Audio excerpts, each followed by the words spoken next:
Scoria's main cleric and main wizard live with her in her lair. Yeah. And so they're still around, but her other outlying armies have been defeated, and you think you've killed pretty much all the other major sources of power outside of her lair. They died.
Hello, everybody, and welcome to Tombs of Scoria. We are nearing the very end of our campaign here. Our players, our heroes, are just about to set out on the final march from the capital, Wicthron-Rorenta, up through the no-man land of the Voden Plain, into Scoria's kingdom, to her forest, and eventually her mountain. We all ready? Yeah, we're ready. Let's kill it. Let's do it. I am ready. 2.5 years in the making. Let's fucking kill this dragon. All right. So, as the armies are gathering, as all the troops are pulling in from Solwick and from Bergshire and from Grumpburn, an estimated force of 20,000 soldiers will be gathered here, plus horses, plus carts, wagons, weapons, tools, armor, etc., etc. All being gathered for the final push. There are just a few questions left to be asked. We kind of touched on this before the show started. Questions like, do you take Shine with you? Do you leave any magical arrows for Wicthron-Rorenta to defend itself? What will you do if the capital comes under attack while you're with your army on the march? The queen announces that she will lead the army herself, saying that there's no safer place than at the front of the army next to the brothers McGarry. So the queen can have an accident. True! It's the safest place in the world. What sort of accident could possibly befall her? Okay, so question is, number one, the only types of bows that can hit Scoria are magical bows, correct? Or is it magical arrows? What was the specificity on that? Arrows, I believe. So a magical arrow from a non-magical bow will do it, or no? Yeah. Yes. Okay, how many magical arrows did we have? 5,000 plus 1 arrows? Mm-hmm. Okay, so we should have like 1,000 archers with 5 arrows each. Okay, wait, no, because I need some of those. So let's cut back. Okay, then on have maybe 950 archers with 5 magical arrows each. Should we leave any archers, maybe like 100, with arrows in Wicthron-Rorenta if it gets attacked? Would she really suicide gambit like that?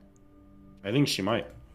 Anything to draw us away. It's like when the fucking Marine Marauder push is coming to your base and you've been going Ling Muta. you go for the fucking base, right? You don't fight the Marine Marauder. Yeah, but that's different because this Terran player sees themselves as like the rightful inhabitant of the land for like millennia. I don't know if they would just throw. Here, actually, I'm sorry. Forget all of that. You have teleport. If she does that, we just teleport right to her lair and we clear the whole thing without her in it. Boom. Well, we can't teleport to the lair safely because we don't have a spot to teleport to. We'd have to make a save or die. Hold on. The teleport roll. We can't teleport outside of Crownhold? No, we can. I'm saying that. But if you want to teleport Okay, directly if she flies all the way fucking south to Wicthron Renta, then we just teleport outside of Crownhold and we go west to the thing. She can't get back in time, right? Question then: what if she fakes it? We teleport to Crownhold, and then she teleports back to Bridgelight, and like let's say our armies are over here. Does the army just get burned, or do they have? She should never. Our army should be safe. If you've got 4,000 archers shooting at her, just the amount of 20s will instant kill her. Yeah. Right. I think that's fair. So the army, we're not worried. Whoa. That's not right because the army has been fucked up on its own by Scoria before. They didn't have the +1 arrows. I'm guessing.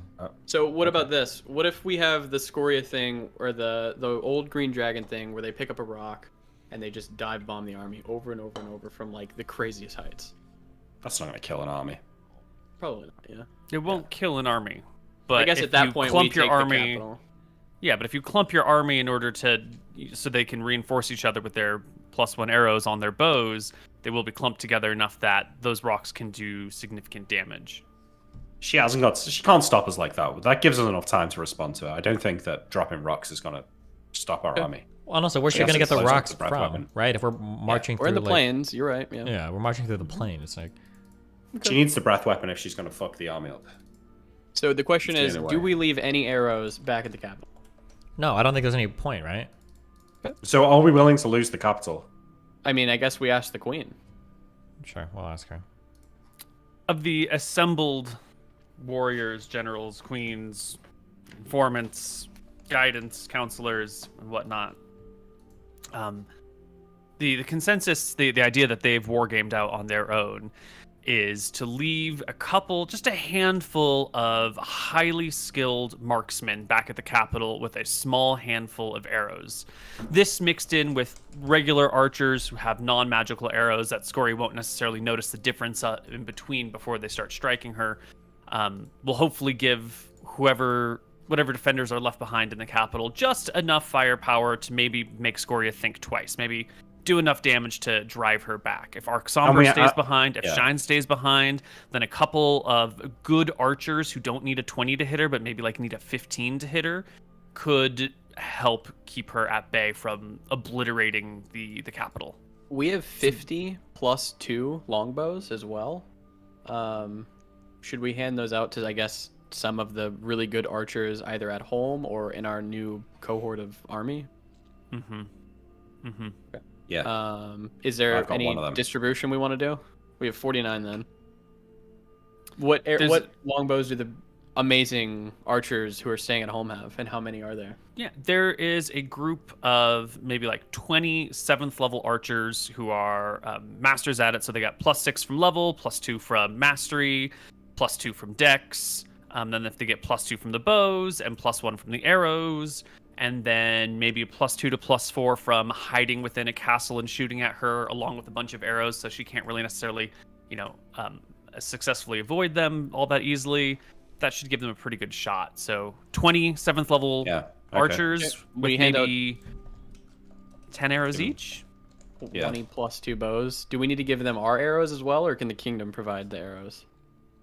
All the +1 arrows are ones that you have donated to the kingdom for the cause, I believe. Yeah, so we give them 400 arrows, right? They got 20 each. Okay.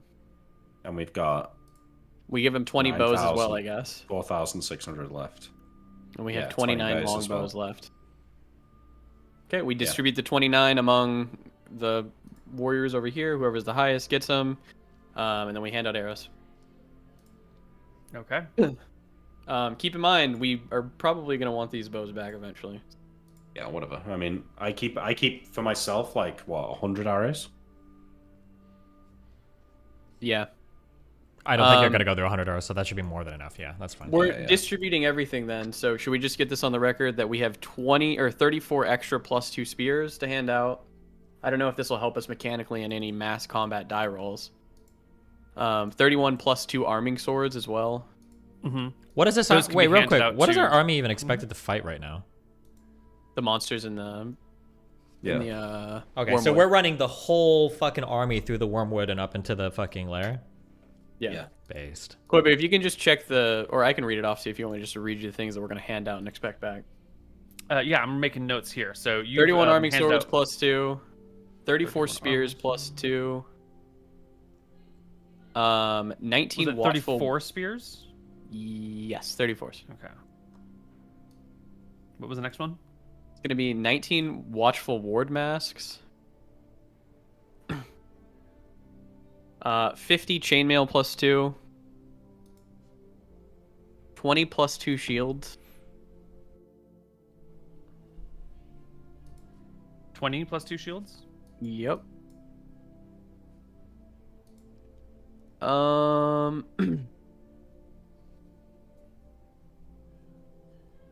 I can do the plus ones if it's gonna help.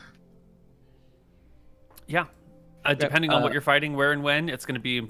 You're going to want to hand these out to your best Yeah. warriors, right? Well, why would you hold back power at this point? This is it. This is the end game. 1 chainmail plus 1. It's gonna be a lance plus 1. 2 plus 1 spears. 2 plus 1 axe. 1 plus 1 arming sword. 2 gloves of war.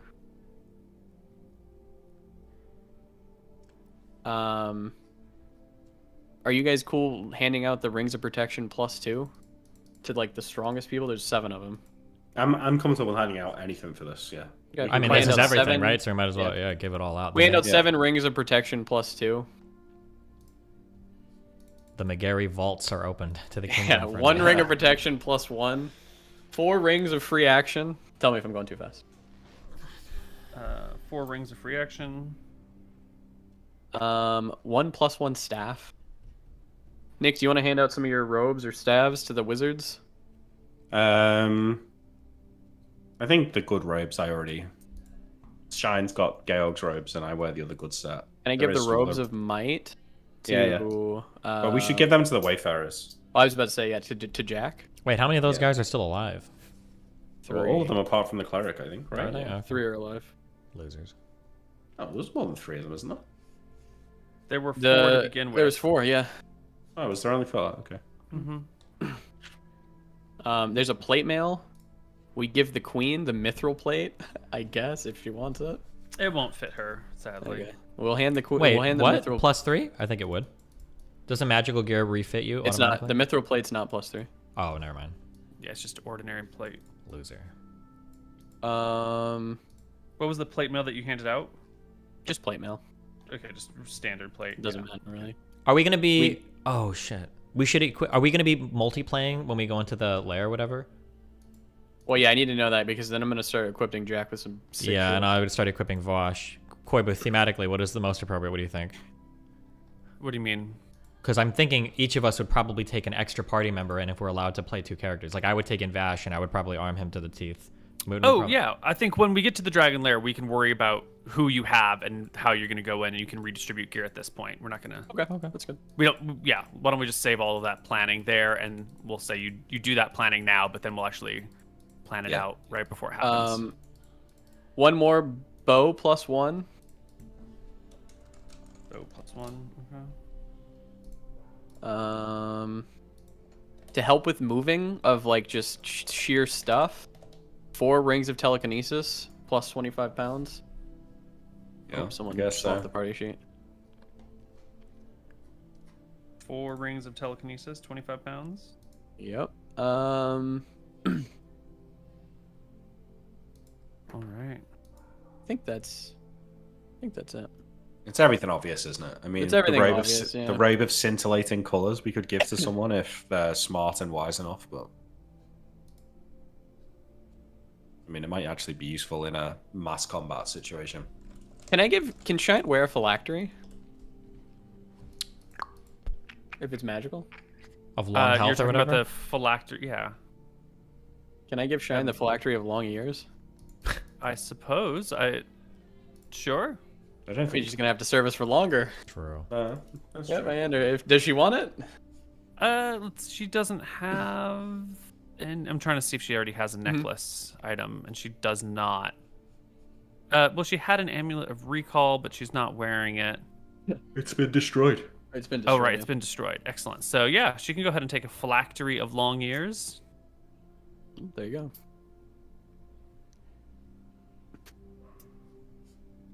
We want an old ass dragon.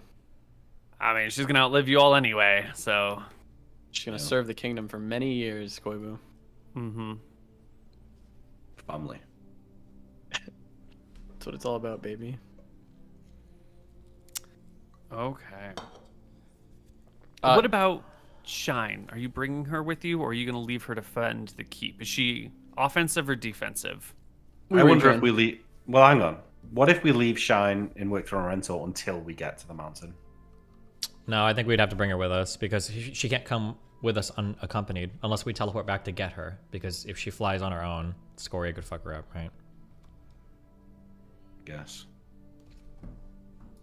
You know, she was okay on her own. She defended the country while we were gone. Well, on her own is different than alone. She was probably at the capital fighting alongside armies and everything at that time, right? Because one-on-one, Yeah. she just loses to Scoria. We know that, right? No, absolutely. But I'm saying that if we leave Shine in the castle, that defends the city. The city's defended then. Mm-hmm. So that is an option for that. I appreciate that we might want her with us. But I do think letting her defend the city until the last minute might be a good idea. But it might Arc also not be. Somber is staying behind, along with some Yeah. officers and some men to oversee the defense of the city. Shine could join them, which should, in theory, ensure the capital's defense. Or you could bring her with you if you think that you might want to chase down Scoria at some point. We might need to chase it down, mightn't we? Maybe. Question. I have repeat action. Scoria has a ring of spell storing. Can I break her ring of spell storing if it No, just keeps spell repeating turning. action? Spell turning, yeah. Why What's would gonna they happen break? What's gonna happen if I cast a repeat action at her and then it turns back to me and I repeat my action of just repeating action? Base. Like, will the spell storing ring stop working? Is it once per combat? No, it's not once per combat. It will go off every time someone's targeted with a spell. So I would just sit there probably forever casting repeat action then. Causes victim to repeat the action of the previous round. Or would I repeat the previous round's action?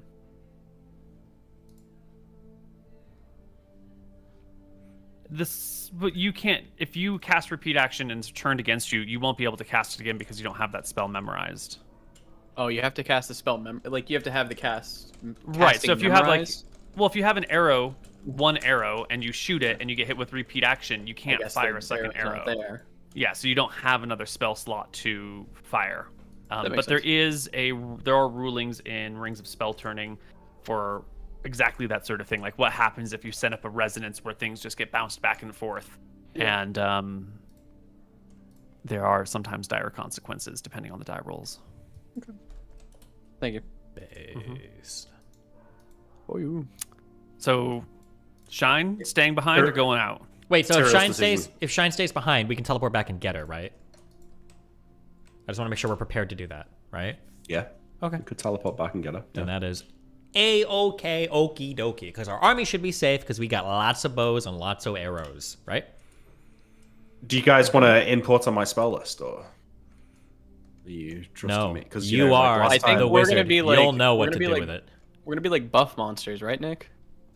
Yeah, I've got 2 haste, 3 fly, 3 stone skin, 2 glitter dust to break our invis maybe, Good. Based. large, 2 teleport. Yeah, you're chilling, dude. Yeah, but I've only got because like last time, if I'd had another haste, we might be able to chase it down. So, Well, take Yeah, 3 yeah, then. I'm- Take 3. Fuck it. Take 3. well, I need fly spells though for us, for all of us, Sure. maybe. Nerd. So I can't afford 3. But okay. That's good. But I haven't got loads of like combat spells, so in if we end up in a mass battle, I'm not going to be like lightning bolting and stuff. Fine, because you got the staff. Yeah. Okay. The other thing that they want, and they want this specifically from you, Imric, is the path that everyone intends to march upon. I'm going to put it down on it as a purple mark. They want me to decide the path. Yep. No. The path is already sort of set because that's like a logistical problem of marching hundreds, thousands of men.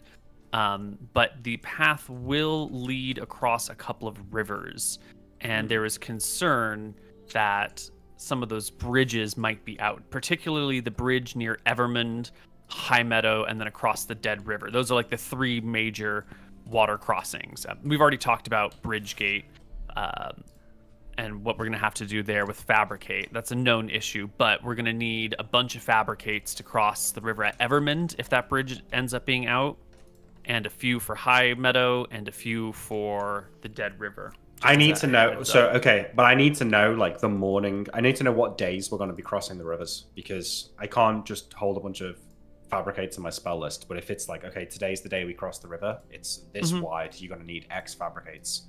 I will get them ready for those days. Do you know what I mean? But like, yeah, you should be making 15 miles a day with this army, pretty reliably. So maybe, I think maybe a that little bit less in the hills. the days that we need to cross the river, I say like I will be ready for them on those days, and I'll take Fabricates, and I'll have less teleports and stuff on those days. But for every other day, I've got a spell list that I'm looking at now, and I'll only change it. So I've got no Fabricates in my spell list, but on the days that I need to cross the river, I will learn them. Okay, we will cross those bridges as we come to them then. Metaphorically and literally. Yeah. Oh, you. What?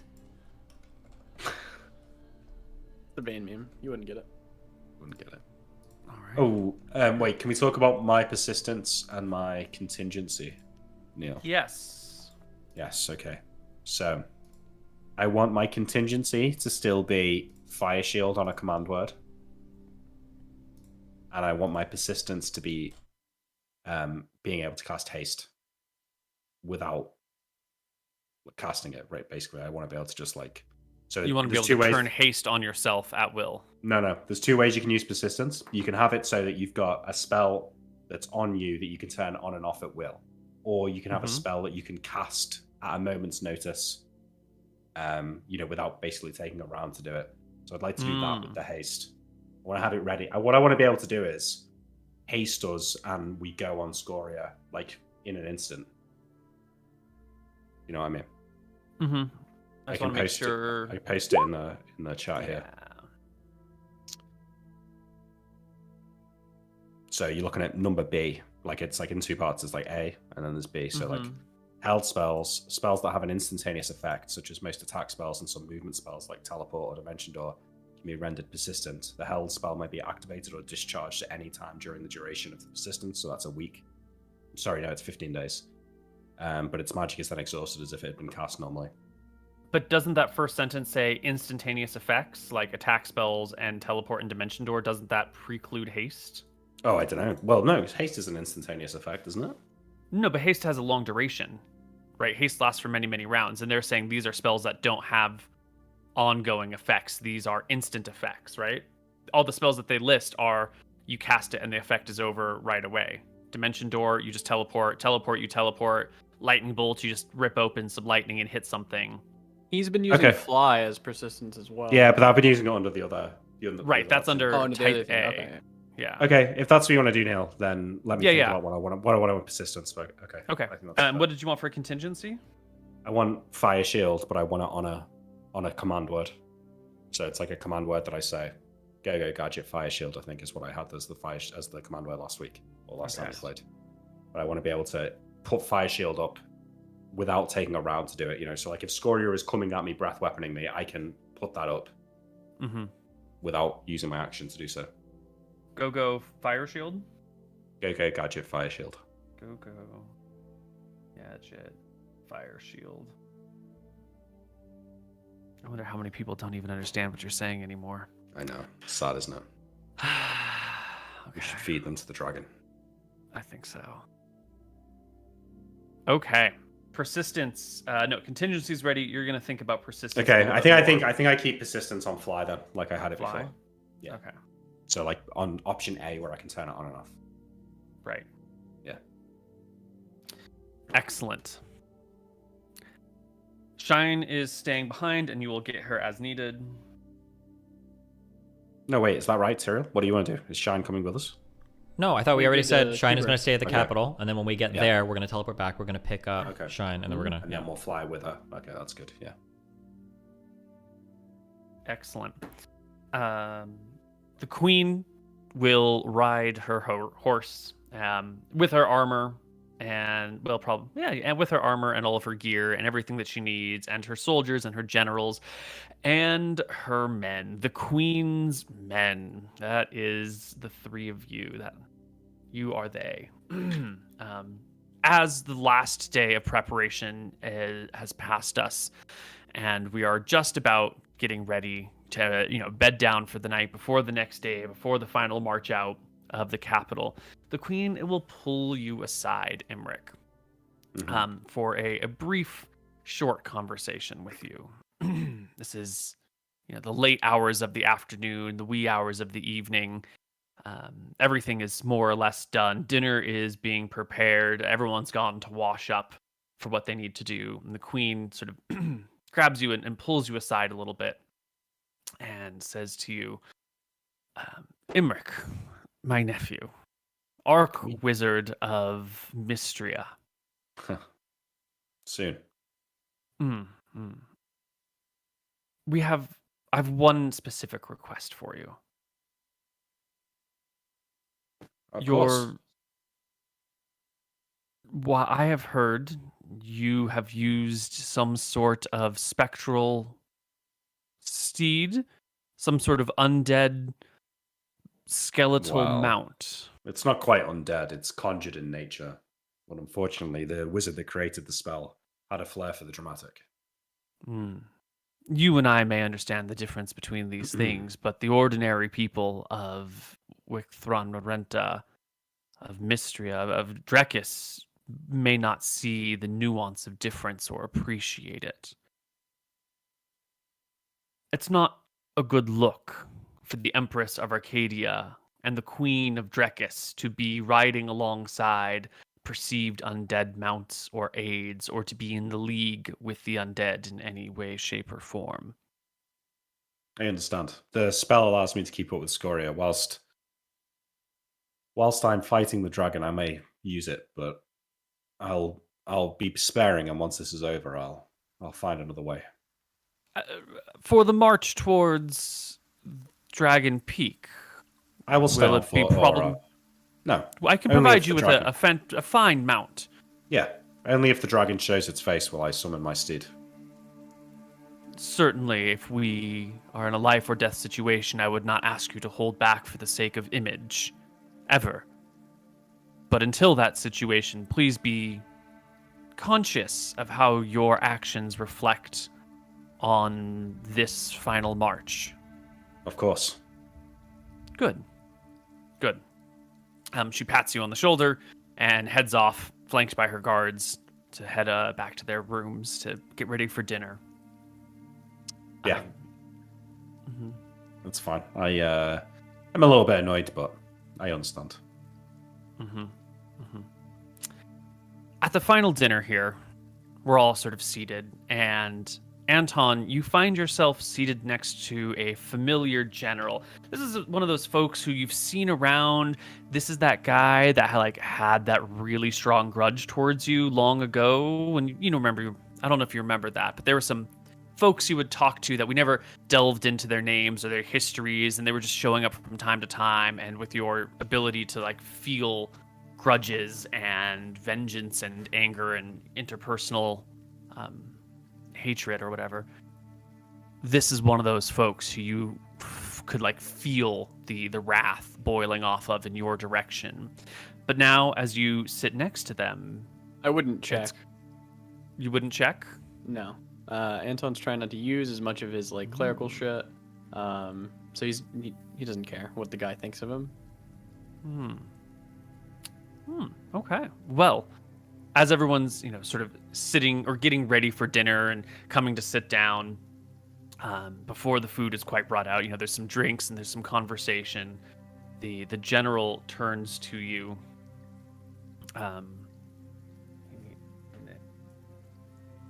General Mameo is his name. Mameo. He will extend a hand in your direction, as if he's sort of shaking your hand abruptly out of nowhere, and he will. Well, I assume you meet his eyes. Yeah, you take his hand, you meet his gaze, and he like holds on to your hand a little bit longer, like he's got something to say to you. And with like a stern look, he says to you something to the effect of, "Hi, Cleric Anton. I must confess that I've never liked you. But now I see that I was wrong. When you were first called to Velthara, I always feared it was vengeance against the Queen you were destined for. But now it is clear that it is vengeance for all the wronged people of Arcadia that your path, your future has guided you towards. I feel I owe you an apology and my thanks." No apology necessary. Just trying to keep the people of our nation safe. Of course. It's a good thing the Queen did what she did, he says, like letting go of your hand and turning back to the table and grabbing, refilling his wine glass.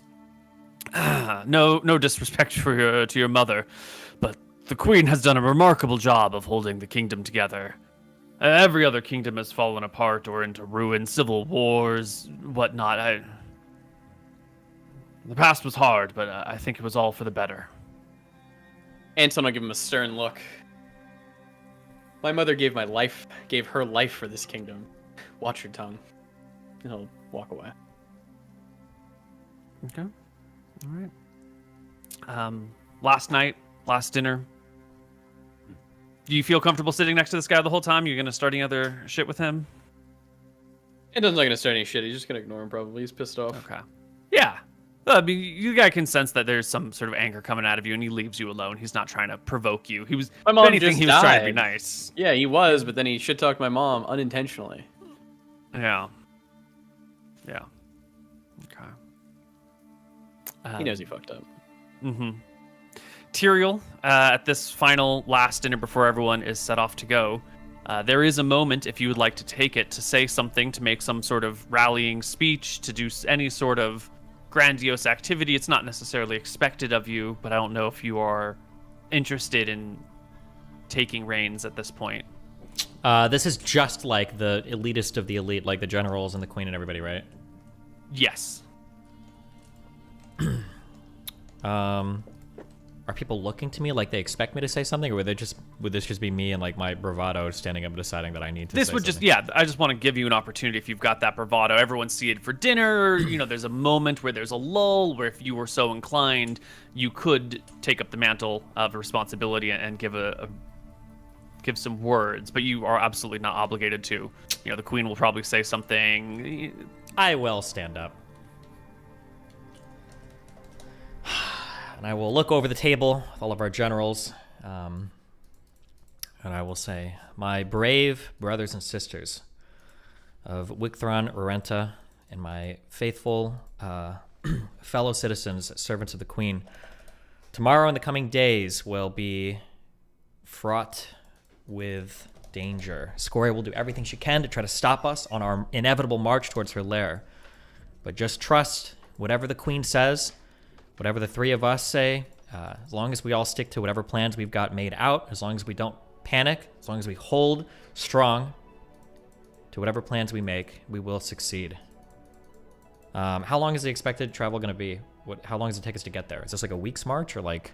You're expecting about 15 miles a day, and it's about 150 miles, so about 10 days. About 10 days. Okay. We've been off on our own, doing adventures, gathering important equipment, gathering intel, crossing into other dimensions, but this final journey to Scoria will not be like the McGarry brothers' previous missions. We will be marching alongside of you guys in combat. We will be there to fight Scoria, to turn her back like we did in Bontheris anytime she tries to attack. And our fates will be intertwined with every other soldier and general that goes marching along this path, also alongside of our queen. So if you need help, don't be fearful to ask, and just trust in the queen and trust in us. We'll make sure everything goes according to plan.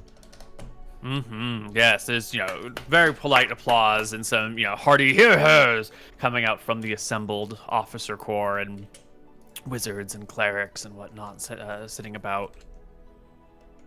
You've never seen, maybe I should not say never, but looking around this table, the morale is very high. Good. And if the officer corps reflects the rest of the army, then this should be a great march for everyone. People have faith in the three of you. People have faith in the queen. The might of Drekis has not been expended in frivolous battles. It's been years of sort of gathering power and holding it and waiting for the appropriate moment to use it, sometimes to great criticism. Many towns and lives have been lost in the process of reserving and waiting for the right moment to strike, and it is now upon us. Is Tyrell this formal event where the crown of King Gilder? I don't think so. I think I would still want to present us as this is a unified front with the McGarrys fighting alongside our formal armies for once, marching under the queen into Scoria's lands to defeat her. I don't think it's a time to be representing a conflict of leadership, but rather a unity under our aunt. Hear, hear. And that is also reflected in the conversation here. This is one of the first times that you are actually hanging out and having social conversations with the officers, with the leadership staff. Usually, the last few years, you've spent off on your own doing a little mission here, maybe chatting a little bit of logistics there. And for the first time in a long time, you get to sort of mingle with the general staff. Yeah, and I think general people. I think something important to sell is the idea that, like, well, not sell. I mean, it's true, but like for once, all of our fates are kind of intertwined in how this battle goes, because we're not going to be off on our own. We're not going to be teleporting away. We're going to be fighting alongside the army for everything that's going on. Yeah. And you'll hear people refer to you as the Queen's men in this situation, underscoring that unified front that we're all here together. At some point during the dinner, Imric, someone will call across the table to you and get your attention. Not drunk, but, socially lubricated, and ask you, Hi, cleric, or I'm sorry, Archmage Imric. Is it true that the Queen tutored you in secret when you were a young boy? I've heard such rumors. We all know that Her Highness is a sorcerer in her own right, and you have certainly exceeded any capability at this table. But is it true that the Queen went out of her way to school you personally? It's definitely true that the Queen has taught us all a great deal here, and I would be lying if I said that I didn't pick up a few tips here and there, but I'm afraid that the rumors you've heard are maybe slightly exaggerated. A queen ruling over such a mighty country as Drekis doesn't have the time to teach basic magic to the likes of me. Most of what I've learned from the Archmage or on the job. You're self-taught. I see. He nods expectedly. But it is true that she, before the war even broke out, sought the three of you and gave you guidance and counsel and started creating this mighty weapon, he says, Indeed. gesturing to the table. The fact that we're here now, ready and able to do what we're going to do, is purely because of the decisions that the Queen made a long time ago. A plan put in motion years in the past, and when it began, we were nothing but whelps with bronze swords and basic armor. And one of the officers here, like a colonel of some importance, will stand up. He's in charge of the scouts that will be riding in front and around the army as it marches. And he will make a speech to the Queen's foresight, to Queen Valuria's Wick ability to gather and manage such an incredible cadre of people. And, give a little small speech here and there. Another one will, at some point in the dinner, ask Anton, kind of like lean over and in a hushed whisper, say, "Is it true, Lord High Cleric Anton, that you bless the Queen's dinner before every meal?" Is that how she remains so healthy and alert and astute and observant? I have better things to do with my time than sit around and bless dinners. Of course, it sounded absurd, but the scuttlebutt among the soldiers is covers a wide range of topics. Sometimes things have a ring of truth to it. You want a real tidbit about me? Yes? You remember what was the first blue dragon we fought and beat? Azure. Azeron. Azeron. Yeah. You remember Azeron? Aye. Well, Imric was sleeping under rocks when Tyrael and I went in there and vanquished him. We had to pull Imric out, actually. He was trapped and couldn't even save himself. It was quite a sight to behold. There's the two of you, just two brothers, slew Azeron the Blue. Me and Tyrael slew most of the dragons, honestly. I think Imric just got his most recent kill. Anton will say, chuckling to himself. Even now, my brothers undermine me, telling fake stories of battles past. When it's known between all of us that without my magics, whether I was there or not, they'd be dead beneath his fangs. Here. Should I pull up the time pool of Azeron, Tyrael, or Imric? I don't deny being trapped under the rocks, brother, but my magics were still benefiting you whilst I lay trapped. Anton will pick up his mug of ale, probably, and throw yoist? What's the Hoist. word? Hoist. Hoist it in the sky and just yell, "Here, here." Mm-hmm.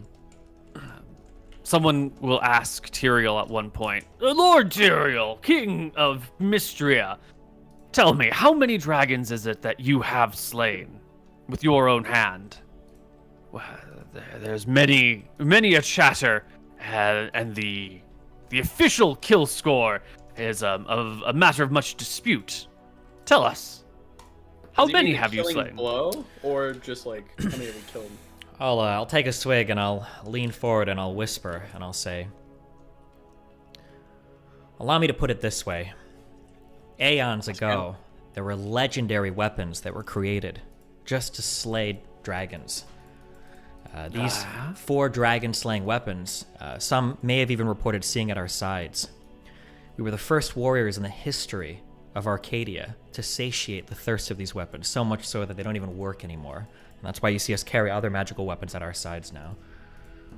There's like people sitting back and looking at each other, exchanging like, oh my god, these guys are fucking terrifying.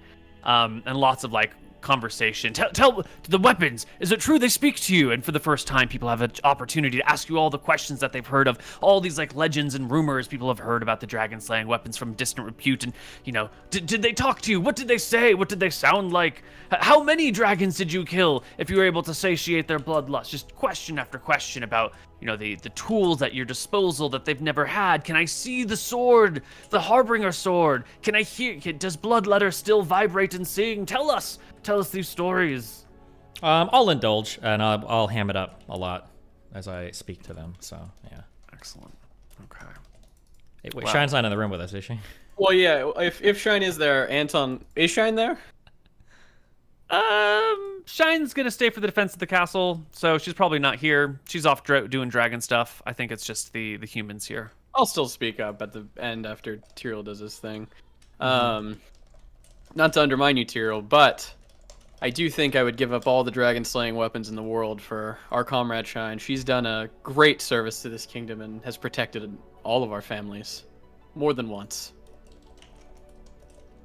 Yeah, the queen gives you like an appropriate nod of like, that's a nice way to phrase that, because you know she was privy to the deal you made with Shine. No one else here was, but the queen sort of knows what went down there. And someone else will pipe up with a question of, speaking of the great worm Shine, how did she come to serve the brothers McGarry? That's an interesting tale. Hey, Queen, Shine would you was, was once our enemy. When we first met Shine, it was in the depths of a lair of a black dragon. A portal opened and a number of dragons came through, an ambush to stop us from destroying their kind. Luckily, Shine escaped our wrath on that occasion, and came to see things our way before my brother's sword did its work. I think we can all be grateful for that. What did you say, likely, though? I think it's more likely that we escaped Shine's wrath that day, Emmerich. Perhaps. How we weren't the warriors then, we are now. How does the queen? The queen was actually the one who convinced Shine to join us. Maybe she would like to speak on the matter. That's true. All eyes turn to the queen. She like politely dabs at her face with a napkin for a moment, gazing across the room. She has like 10,000 charisma. She should be able to figure this out. Yeah.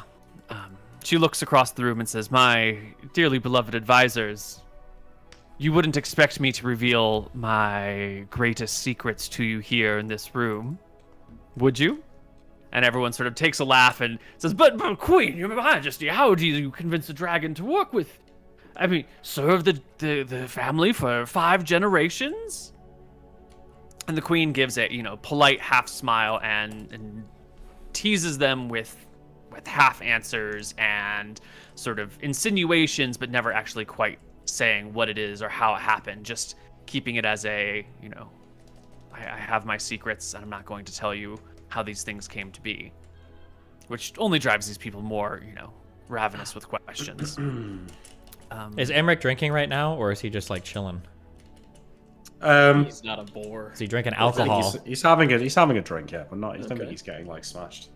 Yeah, it's a festive occasion on the night before a major endeavor, so no one here is getting trashed, but there's a generous, heavy-handed pours being passed around by servants. Did we say Shine is in the room with us, right? As part of this, she's defending. Oh, she is out and defending. She's patrolling. I'll wander behind, I guess, like Emmerich, and I'll say, it's actually of grave importance to keep this secret, for the fate of our kingdom rests upon Shine not discovering. The only reason we were actually able to garner her as a servant was in exchange for our brother's sobriety here as a metallic dragon. Bronze, gold? Obviously, things like alcoholism cause a great deal of stress and anxiety to her, so we promised that we would get rid of one of the biggest alcoholics in the land should she serve our family for generations to come. Never let her find out what passed in this hall tonight.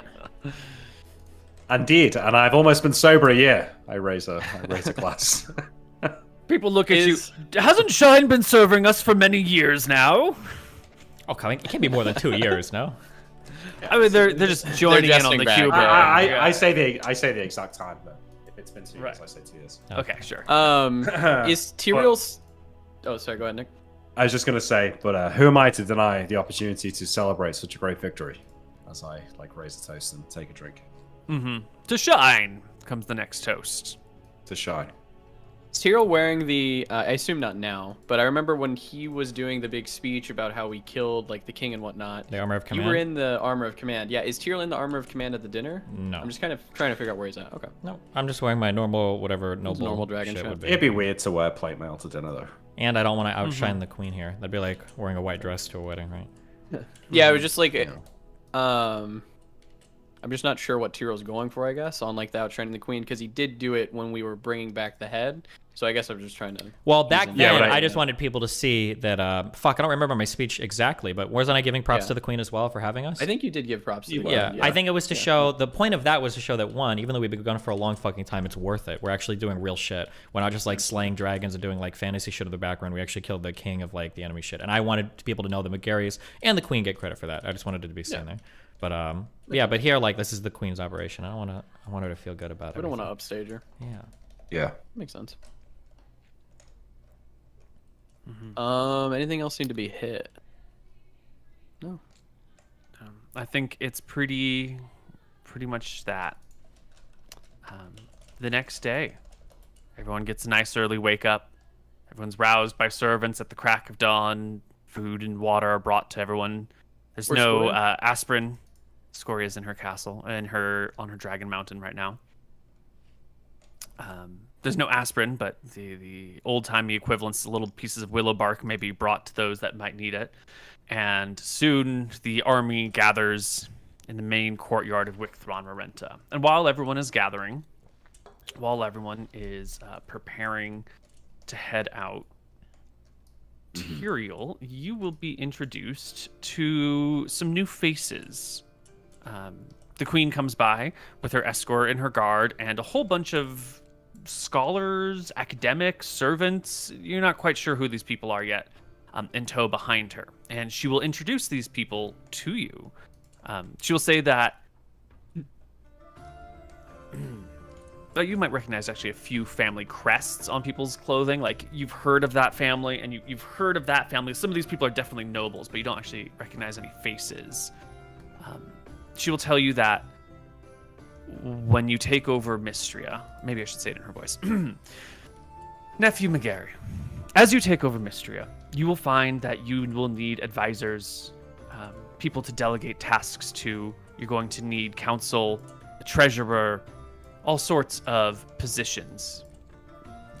In time, you will develop your own personnel, but I have brought with me an advisory staff so that you may start off your reign strong. She motions to a handful of people and gives out some specific duties. This person is, could be a great chancellor for you. This person over here is great with numbers. They should be your treasurer, and sort of giving you some staff by which to run your country. And after she goes through like the paper pushers, she will introduce a few noble lords who will be marching with us on this journey, or riding more likely with us on this journey. And they represent families who owned a lot of land in towns that have been razed by Scoria. And they and their people will need new lands to settle. Mystria, who is short on people to do the farm work, and plentiful on open, free land, would make a great home for these assembled lords. And she would like to grant them all parcels of land within your kingdom so that their folks, their now refugees, may have a place to go, and the lands that you will oversee will have people to work them and make them productive from the get-go. No, why not? How do you... Yeah? Thank cool you. with all of these things? Yeah, I appreciate it. I mean, obviously, you have more experience leading kingdoms than I do, so I will take all of these suggestions to heart, and I'll probably install these people into whatever positions you recommend. Great. Of course, these lords and ladies will owe their fealty to you, and will serve you as well as they have served me. Sounds good. Great. Okay. Well, with that, I do believe our people begin to march out of the capital and head north for our last journey. Why don't we take a break Anton right here? will say goodbye to Go ahead. Cartos. Jesus. Yeah. Wait, why? Good What? idea. Well, we might die, you know? I'm just assuming Claire's is staying back, so I'm gonna say goodbye to him. Why? You mean see you later, right? It'll be more like a see you later, but everyone knows that, it's more of a We might die. goodbye. Yeah, we might die. Yeah. And even if... Yeah. Clortis waves goodbye. He has no purpose on this mission. He cannot help in any way. He cannot swing a sword, and no one needs to know the contents of the tomb of Grant at this point in time. Why don't we take our break here and come back on the other side with some more Tombs of Scoria? Sounds good. We'll be back. All right.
Hello, everybody, and welcome back to Tombs of Scoria. All right. We set out on our first march from Wicthron Marenta to Fenden, where the army camps for but a night. Getting up early the next day, we will set out Wait. to the edge of the forest. Before we do this, let's just talk through the contingencies for everything that can happen, okay? Okay. So, if Scoria tries to attack us, she's dead. That won't happen because you've got 50 million fucking archers, right? If Scoria attacks us, you guys get on Shine. I summon my steed. I cast haste on us. The archers fire. We attack her in the air. We Yep. know where she's teleporting. Okay, If you Koibu. want the archers to fire, that means Scoria needs to come within range of the army. And unless you concentrate all of your archers in one tiny block, they're going to be spread out, and some will be in short range, some will be in long range, some will be completely out of range, depending on where her I location think it's fine. I think we beat Scoria in a battle, plus Wait. any amount of support. I think it's. We need to can we sabotage the bridge on Bridge Light? You'll have to build it to cross. No. No, she already smashed She it. already right? has a huge. Oh, she smashed it. Did it No, not? I'm sorry, when- bridge light. I'm sorry, wrong Yeah. bridge. Yeah. Yeah, She because smashed I will make a point of saying to everyone that just if it needs saying in character, that's probably the only place she can teleport to outside of her lair safely. Because I agree. yeah, think about it. Like she needs somewhere that's big enough that she can teleport low and survive, and a massive, huge bridge is probably like the only place that she can do that Yeah. safely. So, So if is we there any destroy way the bridge, that we yeah. can sabotage that before the army or on our direction? What do you mean by We need to make a sabotage? pit stop there. Like we need to destroy the bridge so Scoria can't teleport to it anymore. Because if get- we're fighting her in her lair and she just teleports there, like she's just gone. I know we have the lair, but we'd just like to probably destroy the bridge. It's good. I don't think we can easily destroy the bridge. I mean, we've not got gunpowder. I could start disintegrating it, but it'd probably take a while to get it to fully collapse. would Could we imagine. just take the bridge and then put like sticks on it, so if she teleports to it, she just dies? That's a good point. Yeah, we could attach spears to it along the length of it. Just put shit on the bridge and then she'll teleport into it and die. Leave a Is- detachment of people there to make sure no one clears it on her behalf. Yeah, Yeah. is that smart? Should we take the bridge? No, but I think we have to do that once we get there. Yeah, I agree. Yeah, I agree. Yeah, Yeah. yeah. No, Okay. but I think that's a good idea. Yeah. So then, rather going through High Meadow, Koibu, we're gonna make a trip over to Bridge Light and then go up.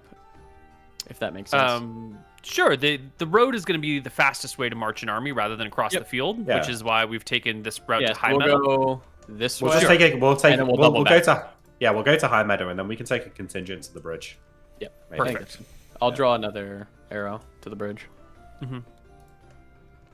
Was there anything else that you wanted to do before you left Fenden? I don't think so. Imric Um, takes a moment as the army marches out to look at everyone's jovial mood and how many people are here. And Do what we- it's going to look like once we get to the Wormwood. We're not worried about her doing the weird rock shit, right? No, No, I we're think not because that's it's going a through non-starter. plains. If she goes around us, our capital's protected. Yep. Everything should be okay, right? Yeah, Okay. Are we still using that amulet to track her or no? yeah. Okay. Cool. Okay. It'll take a day and a half, just shy of 2 days, to get from Fenden to, actually, just about 2 days to get through the North Grove from Fenden to the edge of West Foden. That area has been singed by fire, making the last trek sort of brown and ashen and depressing as you walk through the ruined and burned woods of the North Grove West Foden plain border. A reminder of the terrible might of Scoria. A day later, you are passing near to Ralwick, and your scouts will report that the town of Ralwick is completely abandoned at this point. Only the small garrison that we've left there to keep an eye on things remains. Rats run through what once was a mighty city of Drekis. And it is also on this day that, checking in with Scoria, you will see that she is off again, off to do her Scoria things. She's somewhere over Vale, the town of Vale, on your first day. When you first check in with her in the morning, and a little bit later in the day, you'll see that she is over the Draken Wastes. Sort of But heading- not near Roxas. Not near Roxas. No. What do we do? Ignore it? Yeah. She can't attack anywhere. She can't attack the capital, so I mean, that's all we can do. We have to ignore it and keep going. we have to. Yeah. Where are we at this point, Koibu? You're Ralwick. right near Ralwick. Okay. Yeah, just a little bit south of it. Okay. The next day, you are Wait, where'd just she north. go that day? Well, that day she took her sweet, sweet time, taking a nice, long, wide path around the army, over the mountains, across the red desert, over the shallow sea, putting many leagues between you and her, before finally coming over the Gladewood, past Crest Lake, over the Alardian Crest, and beginning her, what you assume to be siege or attack or raiding of the outlands of Berkshire, these areas that haven't really been touched so far, that have been within these woods. There's like scattered villages and mining camps and hunting camps, and there's a lot of coal and coke that is made here, and a lot of what do you call it, charcoal made in this region. The whole area goes up like a tinderbox. Thankfully, though, the silkwood, which is just inhabited by nasty spiders, is burned in the process too. You're expecting, which is, sort of a boon for everyone. But she begins a multi-day siege in and around Berkshire. So I guess question: if she's taking multiple days, like let's say day one, she's still fucking out there like burning shit. Is there any conversation of us like teleporting and just going to her lair, or are we just marching the army? Berkshire is one of the places I have a teleport stamp to, but I don't think we should go back. I think that teleporting to the lair is... I think that's a risky move. Okay, but what does Game Magic for? Do you want to go take Bridgelight, Imric? Yeah, I think taking Bridgelight's a good idea. I just think that getting baited into teleporting into the middle of the Wormwood... Yeah, no. I just mean, like, should we, while she's doing that, should we go take Bridgelight? Like, just teleport there and go take it, or no? I don't think... How do we take Bridgelight? Or, sorry, I mean, we just go in. Like, what are they going to do? We're just the three of us. Yeah. And do what? Just Sabotage the everyone bridge. up. But I don't think, like, how do the three of us sabotage the bridge? I think that's the issue. I don't think it's as easily done as... Yeah, okay. I Do you agree. guys have magical spells that blow everything fucking up, or no? Yeah, well, it's like a fireball isn't going to destroy a bridge. I could disintegrate parts of the bridge, but I can only cast that a couple of times a day, and at the expense of other spells, and I don't think that's going to collapse. I have conjure animals. And it's a large bridge drop with many archways. Yeah, it's just... Yeah, I just don't think we can destroy it easily. Can't you turn into a boule? It's not going to destroy a bridge. I think putting the spears on the bridge is the best You went option. through the ground, no? Yeah, the ground, not like solid stone. Interesting. Okay. What do you say, Neal? A boule couldn't destroy a bridge, right? A giant bridge like that.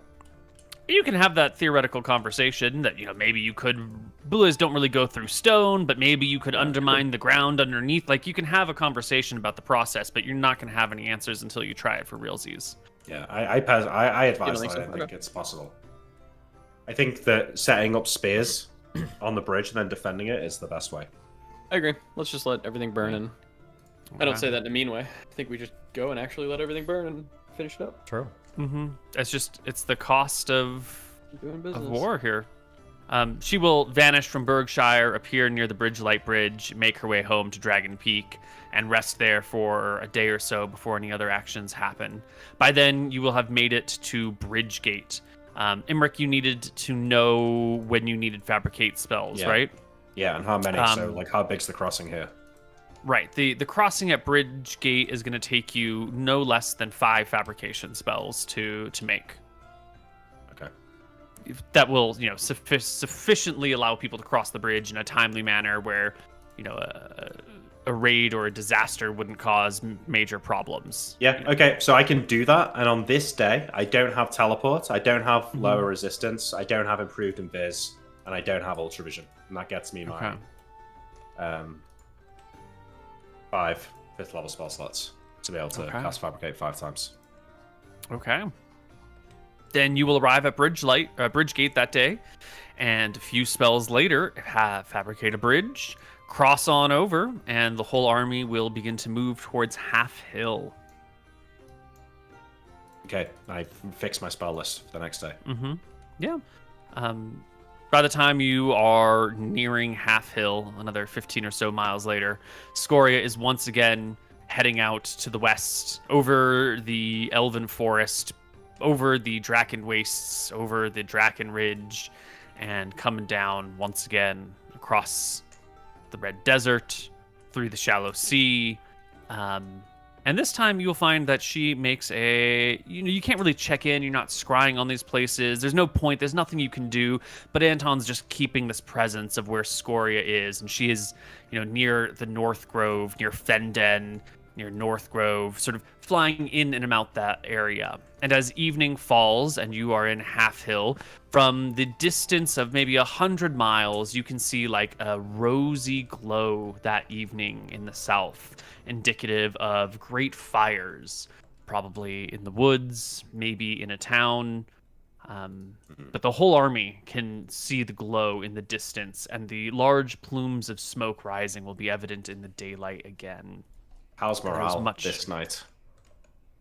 Well, still pretty good. This is the army, and everyone knows that there are sacrifices made, and Scoria has been burning things. People here have watched their own homes and their own families fall to Scoria's flames. So this is no surprise. Yeah. This is why these people are marching here. This is the cause for which they arrive. Are we able to do any diplomacy with the elves when we get at all? Oh, we'll be doing diplomacy with the elves when we're done with this. And by diplomacy, I mean finishing what Scoria started. They just fucked off. Dude. They did. They literally just fucked off. That's what happens when you trust non-humans to do a human's job. Yes. How do we feel about dwarves? Do we need to take out Roxas too? Dwarves are just, dwarves. What are you going to say? What are you going to do? What are you going to say? Okay. 2 days later, we'll be arriving near Evermund. This is another place where you might need a bunch of fabricate spells. If the bridge is down, and you won't really know how many you need until you arrive at Evermund. As you do so... hang on. The night before, I will scout it out myself. I'll cast Ultravision on myself, and I'll go and scout it out and work out how many fabricates I need for the next day. How are you going to get there and back by yourself? Polymorph self. And just fly as a bird and I'll just fly as a bird. I'll invis myself. I'll fly as a bird. When I'm near the Evermund, I'll turn back into myself. My Ultravision will be active. I'll assess the bridge requirement from the sky, and I'll fly back. I'm not going to engage with anyone. I'm in the sky. Will you have enough time to get a good enough sleep that you can memorize spells the next day if you are going to fly it depends 10 miles ahead of the army? I think yes, I will. I mean, I think I can do 65 miles in a polymorph self. So and that over 3 hours. So depending, unless we camp super far away from Evermund, I think I could easily do it. Yeah. Let's see. So you camp in the ruins of Half Hill for a day. So you will end up camping 5 miles from the bridge. Sure. So the last 2 hours of marching for the day, I'll cast the polymorph self. I'll fly well ahead to the city, and I'll fly back. So while the army marches, you're going to take off on your own. Mm-hmm. Okay. Invisible in the sky as a bird. I only turn into an invisible human for a moment to catch it, to take a look. Yeah, as you arrive near Evermund in the late afternoon, you can see that the town has clearly faced some great suffering in recent days. Much of the town has been affected by fire. You had heard that there were raids in this area in days past. The cavalry had come through and had just, charged over the bridges at Evermund and taken the city by force, doing just a little bit of burn. Oh, your cavalry. Long ago, many years ago, this area had been subject to raids and attacks, and it looks like either that damage has never been repaired or Evermund has recently been the site of some battles. There are blocks and areas of town that are damaged. The bridge near Evermund is definitely ruined. It was once combination wood and stone, or maybe there was a stone bridge that they've tried to repair with wood and then it was destroyed again. It's hard to tell. Without spending a lot of time investigating it. But clearly the bridge is out, and you're going to need no fewer than 5 castings of Fabricate for this bridge, too. Damn. Yep, okay, same deal. Okay. I head back that night and sleep, and in the morning I can learn my Fabricate spells. Mm-hmm. And what are you making the bridge out of? Just wood? Yeah, wood. I think we're bringing a bunch of, or maybe we chop it down the day before, but I think the wood is already chopped into logs when we get there, so I can immediately start fabricating the bridge. The Gloomwood Forest is right there, goes right up to the edge of the Mercy River, so plenty of resources available. What spells do you discharge in order to get your 5 fabricates? There's no like rare spell components you're burning, are there? Let me just check. Low resistance. No, that's an iron rod. Teleport has no material components. Brood and Viz has no material components. And ultra. No, nothing. Excellent. Yeah. And none of these are going to cause any problems. You're burning teleport, you say? Yeah, teleport's the thing I don't have that may cause trouble. I still have one more on my ring of spell storing. So how is it that you cast teleport to exhaust it from your spell list? Like, where are you teleporting to? I mean, I think I can probably just teleport to a place that I'm looking at 5 feet away. And that's a perfect teleport, right? Yeah, Or is there's it? no... Is there, I think as long as he's like literally seeing it, he should probably be able to teleport there perfectly. But would we be mad if in the future Scoria used teleport as like a blink instead? I mean, I guess there's always a Wow, chance actually. that you roll low.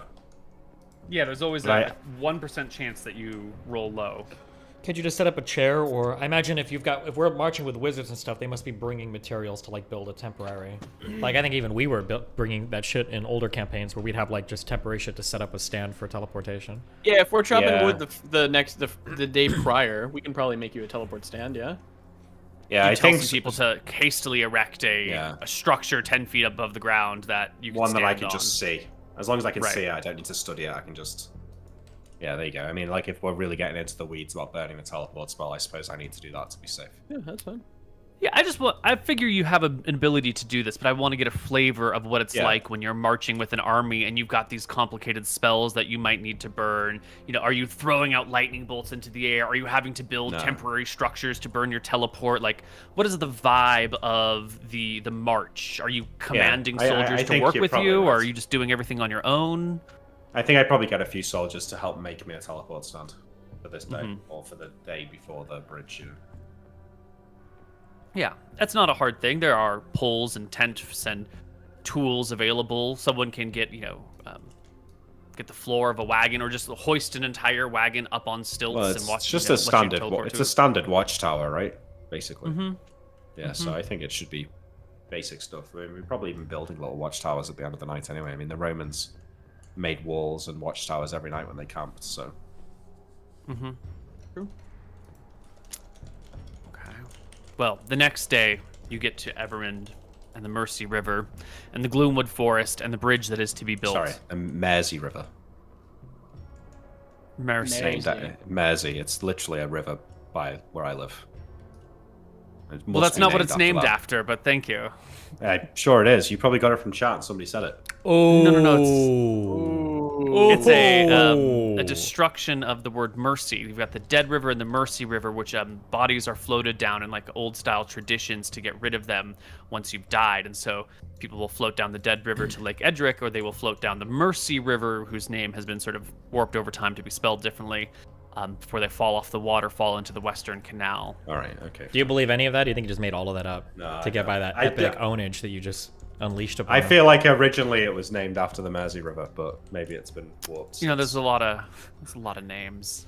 Yeah, that's fine. Who could remember any of these things? Jeez. It used to be called the Raekwon River. Back in the day. Oh, It's the ancient those memes. days. Yeah, the dark lore. We don't talk about it anymore. Okay. Well, you're out there soloing this construction by yourself. Scoria is not in her mountain anymore. She's taken an eastern flight path, and she's somewhere over East Voden when you are in Evermond, and you are fabricating this bridge. What's the range of fabricate? The range is Yeah. 75 yards. That's a lot of space. Yeah. It's a 225 feet. Wait, you talking about So- the range of the spell or the AoE of the actual casting? No, the range of the spell. Yeah, 75 yards, yeah. Great. So you can be, well, you can easily be on your side of Yeah. the gorge, which is actually a rather large gorge right here, and you can be casting your spell on the far end. You don't have to wade out across the river to do this. So and when basically, you- like if you imagine Imric, he's got a big pile of logs, and he's over the course of like say, how does it take time to cast? Just one round. Yeah, it's 1 round per cubic meter, so it takes him probably an hour or so to cast this. He's just like there's giant logs of wood flying around, and then they morph into slabs, and they get like come down and like put into place on the bridge, and the next log comes up and turns into a flat piece, and then boom, slams next to it. Supports are flying in. Like they're just imagining like Imric on the side of the gorge with all this wood like flying around it, turning itself into a bridge. Yeah, and this is all in like the snow-covered fields and forests around Evermund. People have been saying that Nerul, the goddess of snow and storms, has blessed this journey for a light and gentle... Nadinus, the goddess of snow and storms, has blessed this journey by giving you a gentle snowfall to cover the ground all around you.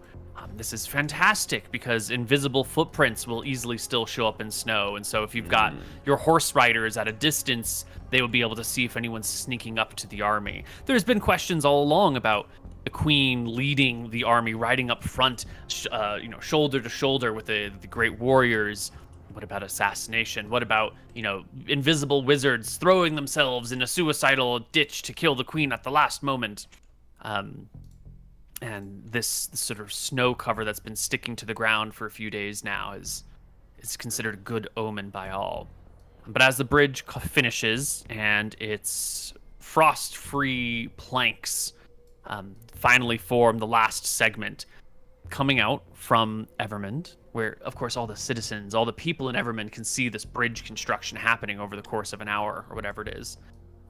But coming to the bridge is what appears to be a priest or a cleric of Vorasi, goddess of death and destruction.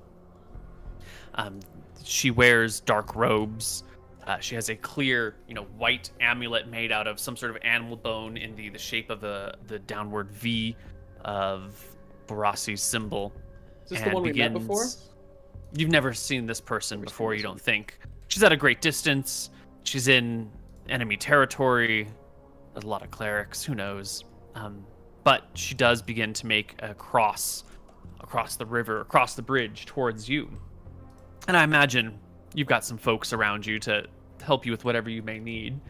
One of them looks to you, Imric McGarry, and asks if you would like them to take care of the priestess on the bridge.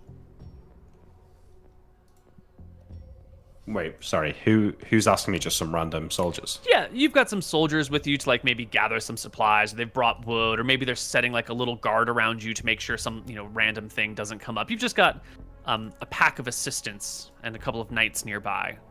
You're always sort of with troops at this point. I sort of like lower the wood that I've got floating around to the ground, and I turn to face the guy who's talking to me. And I look beyond him at the person on the bridge and what they're dressed in, like black robes, clear symbol of Vorasi. Are they like threatening, or are they just kind of like standing there quietly? No, they're walking at a very casual pace across the bridge. Not running, not charging, no weapons in their hands, not hands up, no surrender, just a random cleric or a priestess that you've never seen before walking across the newly built bridge. Is the bridge finished? So they've waited for it to be finished and come from the They other side? waited for it to be finished before they revealed themselves and started to walk forward. I look the soldier up and down and I say, "You seem hardy enough. Why don't you go and find out what they want and report back?"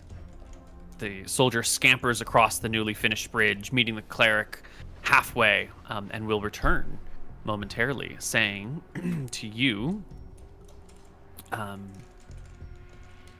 the cleric claims she does not work with Scoria, but is an ambassador from the Empire of Vorasi across the sea in Solemn, and she wishes to speak with those who have built this bridge. Okay. Go and find my brothers. I will meet with this cleric. Yeah, everyone, is hanging out around camp while this is done. Meals are being made, watches are set. I think our brothers McGarry and Queen Wick are in a tent together, chatting about what is to come, what you can overhear the other officers here talking about the securing of Everman, the populace there, how, the garrison we're going to leave behind in order to secure this situation. We've got 20,000 troops. We can easily leave 100 people under the guise of a major or something to hold this town. Make sure that it isn't like some sort of ploy happening here, or that there's no enemies that will use this against us as we move our army forward. And that's when the soldier will come on in, telling the assembled people that there is a cleric on the bridge, and Imric McGarry wishes the brothers to arrive and work out the details here. Some of the other officers sort of flinch at the idea of the McGarrys immediately taking charge over this operation, but they don't stand in the way. They've never worked under you before. They've never actually had you assume their responsibilities, but they go along quietly with it. We're the 5-star generals. They're just the 4 stars. Based. We're going to go when out Tyrael and Anton get here, I'll say, there's a cleric here from the Varasi Empire in Solemn. Apparently they want to talk to us. Is that the one we went and murdered? Oh, no, we didn't murder them. Never mind. It's the same group. Just keep your guard up. I think we fucked them over, if you remember, Emmerich. We were supposed to get rid of those people, but instead I think we worked with them. Do you remember? They gave us a bunch of potions, if we remember. Yeah, but then we went over there when we went to fuck, what's the Snow Kingdom called? Yeah, we went to Glacia. We talked to I don't know. Yeah, we spoke to them there. Yeah.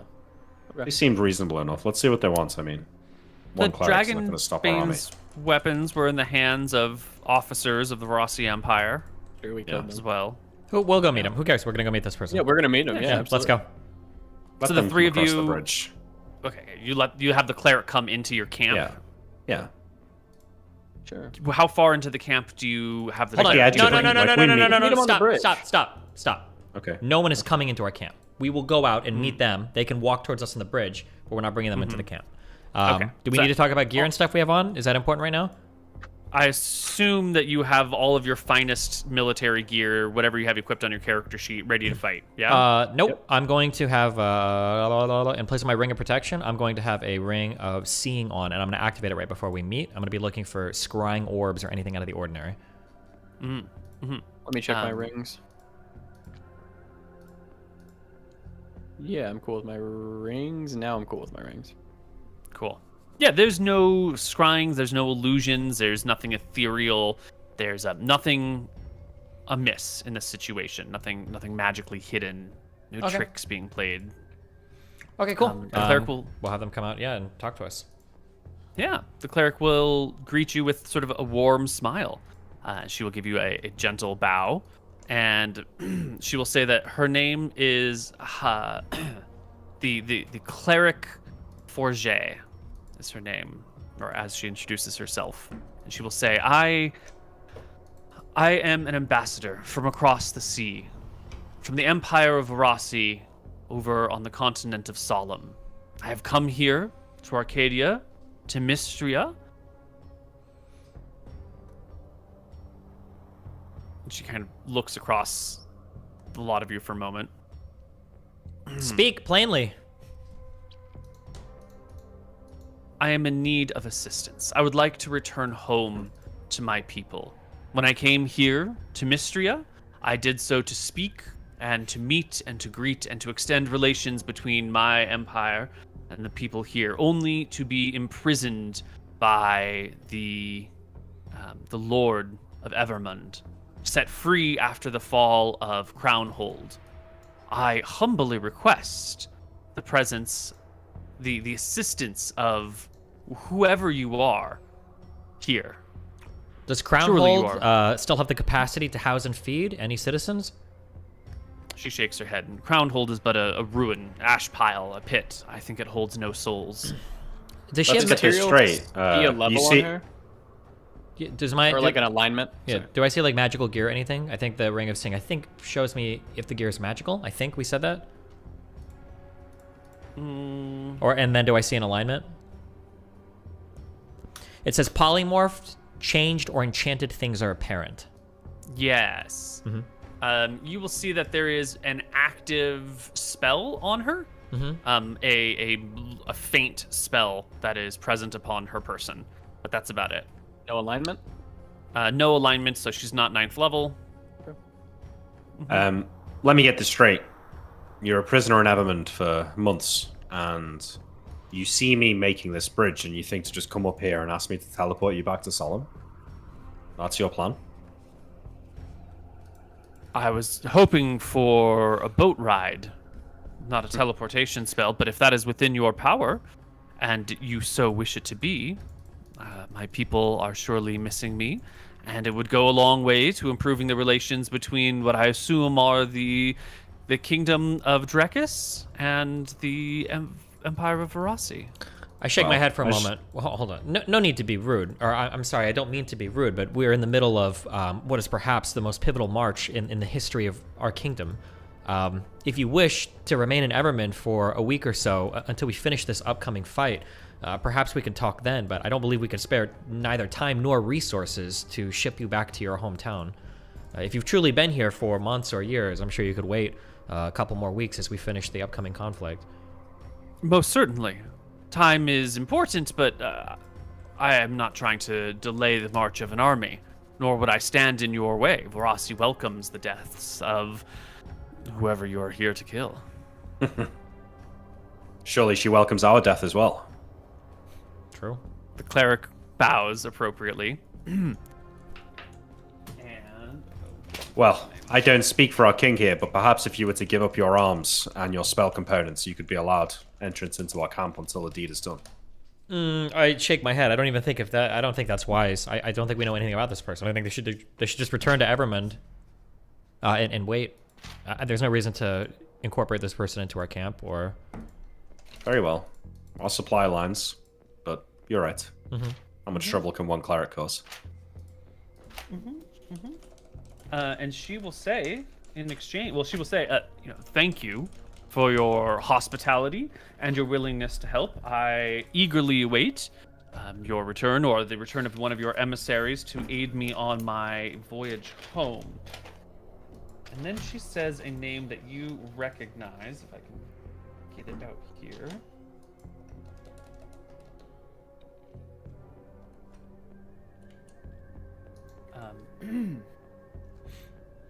Part of my being here was to locate Zarthan, the dwarven cleric of Verasi, who we now know serves Scoria.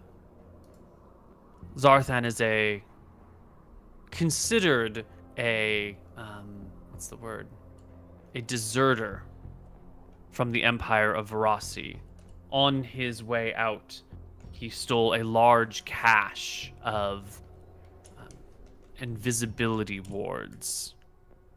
I assume if you are on your way to crush Scoria, you will undoubtedly come across Zarthan, the deserter, in her lair, and inevitably find his cache of invisibility wards. We would like those returned, if that is within your Once we slay the dragon will. and her companions, and we sort through the inevitable horde of loot and magical gear that's there, we'll consider your request then. But we can't make any promises right now. Who knows if these wards even exist?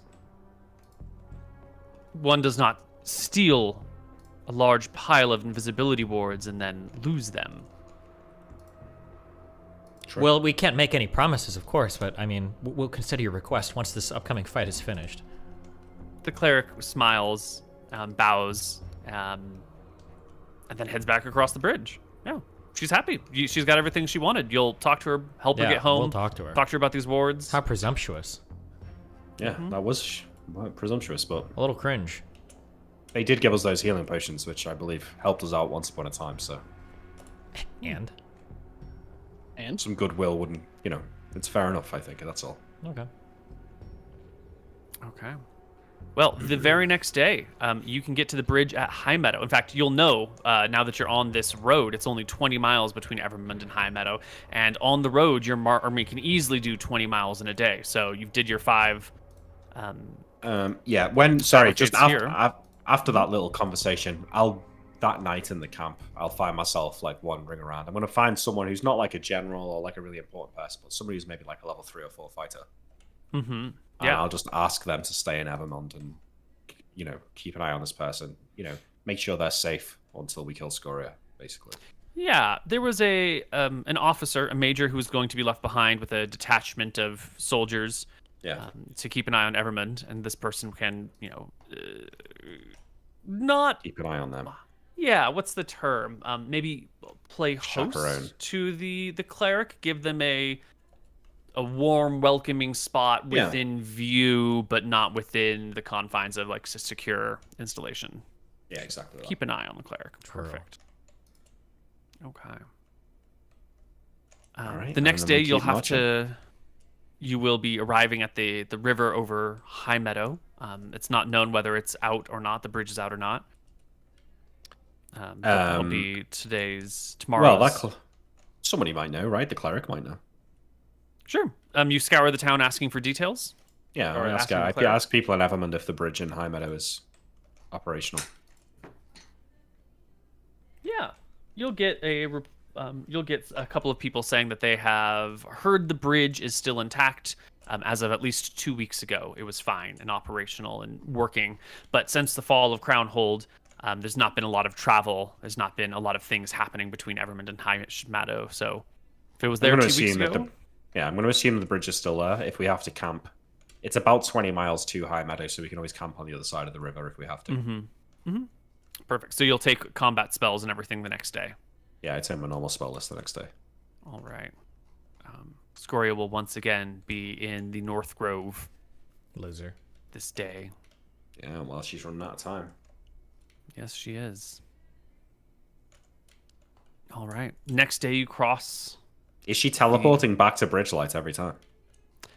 What you've seen has been sort of a day or so to slowly get there, and then a couple days of slowly, meandering around, setting things on fire, and then a teleport to Bridgelight and a flight back to Dragon Peak. Yes, that is what you've seen so far. And as you make your way to High Meadow, she returns to Dragon Peak. You'll get to the bridge at High Meadow over the Mercy River and find it is still intact.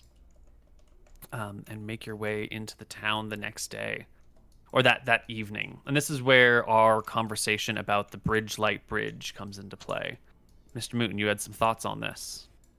Yeah, I think we should I think we should either go with the whole army or... Yeah, we should just go with the whole army to Bridgelight first, leave a detachment there at the bridge that's like torpedoed or whatever, and then we go up. I think we should get rid of that bridge if it's their teleportation spot. I don't disagree. Cyril? Yeah, but I don't see any reason why we wouldn't do that. Sure. Okay. It's a day and a quarter to get to the bridge, and then half a day setting up the bridge, and then quarter day walking away, and then another day back to High Meadow. So it's like a 3-day detour. Yeah, and we're gonna make like stakes, right? Like, so if we have some like downtime with the woodworkers or whatever, I want to make like large stakes of wood. I imagine. What kind of steaks are I we can- talking here? Like ribeye or fillet? I'm so sorry. I'm done. That's my How bad. wide is Scoria versus the bridge? Do I feel like one line of stakes through the center would render it unusable? Absolutely. Yeah. So, Well, hold on. yeah, To be we- clear, this won't make the bridge unusable. Just as she teleports, she'll take some damage, right? No, she would die if there's She will any die. solid object. It would. One solid object will kill you. It won't just be like piercing Yes. somebody. Yes. Yeah, because it interrupts the magic. You don't appear there. You get instead like sent off to the astral plane or some other pocket dimension, or Oh. you're just You get- thrown into you the get void Mr. of space Moons. and ripped apart. Interesting. Okay. Yeah. So we probably need, like, if I think about Scoria's length, like just the core bit of her body, largest part, maybe if that's like 60 feet, we probably want like one stake every 60 feet. So we probably need like, I don't know, 50 or something like that. But I'll do a calculation and work out how many stakes we need. Yeah, you can easily count the numbers, and your team of engineers and woodworkers will gather spears and set them up in such ways, attach little tripods to their bottom, leave a contingent of soldiers who will march into Bridgelight, take Bridgelight, and use it as their base of operations to then like hold the bridge and make sure the bridge stays intact, with one patrol on one side and then the main encampment on the other side, leaving another... This time they're going to leave 200 folks behind, just because it's a little important bit more fucking thing. awkward, and it's an important Yeah. thing. Yeah. We don't want any of like Scoria's little minions crawling out of the water and like overwhelming the bridge, or sneaking on it and destroying everything at night. So you'll want patrols and people observing and enough supplies and logistics to support these people, even if the population rebels in Bridgelight. Here again, you'll find instances of destruction, and between what you hear at Evermond and what you hear at High Meadow, after the fall of Crownhold, it was just a free-for-all.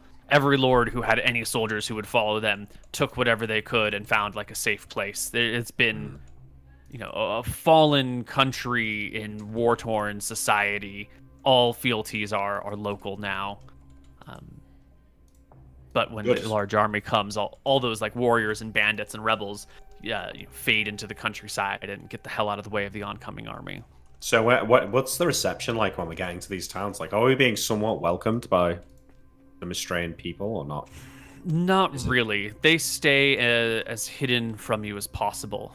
If they're in their houses, they'll peer out through shutters, maybe through a crack in a door or a broken wall. They generally speaking don't come out to visit, and you have to like go to houses and to talk to people and get anyone to see. We've not been saying it, but I don't know if we've got like spare food, but I think it would be maybe wise to like give some food to people who are starving if there are people starving in these 3 towns. If we have spare food, yeah, because these are going to be Tyrell's people, Yeah. Yeah, it'll just fit as long as it doesn't compromise our supply lines. Yeah. There is some spares that can be given out, especially in Evermond, the first town to be gotten to. That's when you've got the most supplies available. And there's some stuff that can be given out. I'll have it passed to the ranks that if people are mistreating citizens, people who aren't in the army, etc., like mistreating citizens, that they'll have to deal with Anton personally. One of the officers will sort of pull you aside when you're making this intent known and say, a surrendered town should be a safe town. There's no siege, there's no sacking, but soldiers are gonna soldier. There's a certain amount of chaos in any occupation. I trust you won't be unnecessarily harsh with our men. Do I hear any of this, or is this away from me? No, this is away from you. It's just a quick little side conversation with Anton. It's Tyrell's kingdom. I think Anton will call Tyrell over for this. Tyrell was saying that in question shuffles uncomfortably as King Tyrell approaches. Tyrell will whisper to you, my guidance would be that our soldiers are better than that. And I think you know my stance on it at this point. What do you say?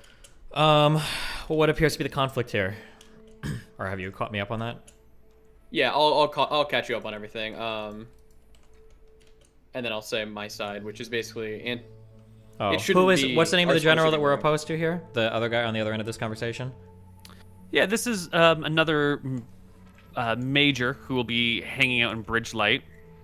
The family name here is Euclid. Euclid. Major okay. Euclid. I'll shake my hand and I'll put a hand on Anton's shoulder, and I'll say, surely here, the major from the family of Euclid wouldn't be stupid enough to have the citizens of one of the Megary brothers pillaged, killed, or in other ways tormented as we pass through the town. That would be one of the most foolish things imaginable. Of course, right, Major? Of course not. We would never harass a surrendered town. If they've surrendered, they're under our protection. But, wartime is wartime, and there are certainly bandits and thieves about. We need to keep order. There are rules, laws to be followed, justice to be delivered when it's been called for. What kind of justice are we talking about here? Yeah.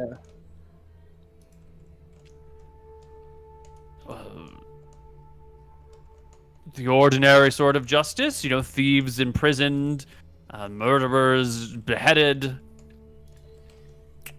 I nod and say law and order is important to keep, of course. I just want to remind you that these citizens will soon be your fellow citizens as well in our United Kingdom, and I would see to it that any murderer or bandit you find will be punished, whether they fly flags from our kingdom or from Mistria. So just ensure everybody is on their best behavior. I'm sure we agree on this matter. Of course. Murder of citizens and the people is quite out. But if we find enemy spies, enemy soldiers hiding, we will, of course, deal with them appropriately. After all, these soldiers and spies have killed many of our own. How do you know who's a soldier and who's a spy? We have evidence? Or is it just a gut feeling?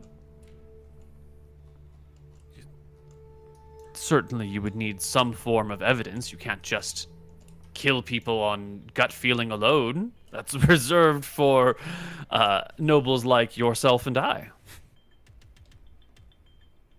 Send my message that I told you through the ranks. Anyone who is unwillingly harassing the citizens or committing murder will have to deal with me. Of course. Good wisdom. Yes. He sort of fades into the background and will deploy his soldiers from there. Good.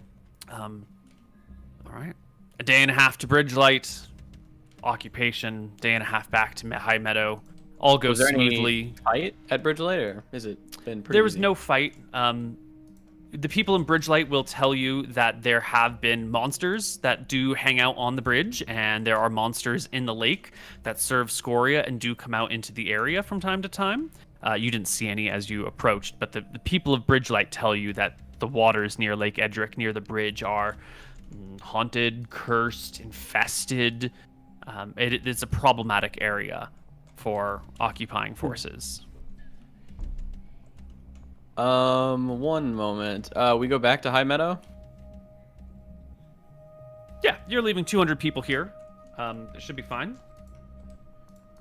Inside High Meadow, can I seek out, like... There's citizens around, yeah? Yeah, totally. I'll pull over a random lady. Oh, elderly would be appropriate. Yeah, you find an old woman. I'll ask her, how have the Drakissian soldiers been dealing with you? I speak in a Mystrian accent. Or I speak in Mystrian, sorry, I don't know about accent. No. She shakes her head. I've had very little. I try to avoid them as much as possible. Have you heard anything? Have there been any unjust killings, etc.? Do you have any ideas?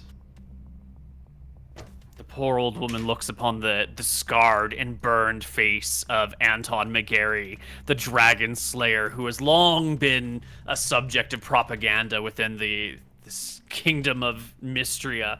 Who knows what sort of things she's been told about you, truth or fiction. And she shakes her head quickly. Anton is wearing his my mask, lord. I'd like to tell you that. Sure, but she still knows who you are when you come. absolutely. Like, there's absolutely, yeah. But she shakes her head and goes, "No, my lord, nothing but the finest from your men." What do you want? I mean, I know what she's doing. All right, I'll dismiss her, I guess. Yeah, it's hard to get honest opinions from the wee Much folk when appreciated, you're- and I will hand her a bag of 100 gold. Jesus. Gee, yeah, that is quite a gift. She takes the money, and instantly, it's all weighs a pound, right? It's all 50 coins, but she can feel the size of the coins. It's way small in this pouch when you hand it to her, and her eyes will go light, feeling that there's gold in here. She'll bow and scrape and kiss your boots, essentially, like literally dropping to her knees to kiss your boots as you... I lift her up. Okay. She hurries on her way, picking up her cart where she's hauling some possessions down the street, and is gone from view with many, praises of the "Thank you, Lord McGarry, thank you, High Cleric Anton." As she disappears. What was it? Okay.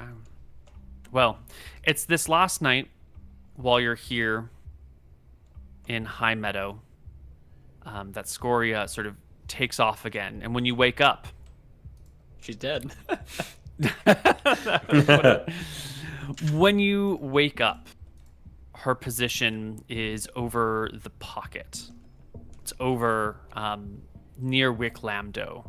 She is arriving in the direction of the capital this evening. Fine. This morning, I should say, as we wake. And I think we'll break here. Wait. We'll come back on the other side. Can we go for like 10 or 20 more minutes? I have I've got like a hard call at about 6:10, I think, that I have to do for like 5 minutes. Okay. What at 6? I think at 6:10. Are we out in 5 minutes, or just for a No, short I bit? think he's saying I we just, need I to just, check have, check I just the have, call I for have 5 it'll minutes. take like 5 minutes. I just have to do a call. Oh, okay. Sorry. Yeah. But perfect. it's scheduled for like 6:10 right now. Yeah, sorry, good. Yeah. Well then, brothers McGarry, you're in High Meadow.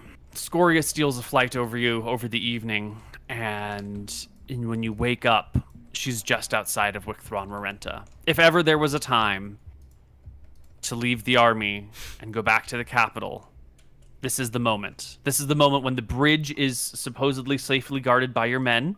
There's dangers there, but you've got 200 people that you left there. It should be fine. It's a right? good point. She couldn't run.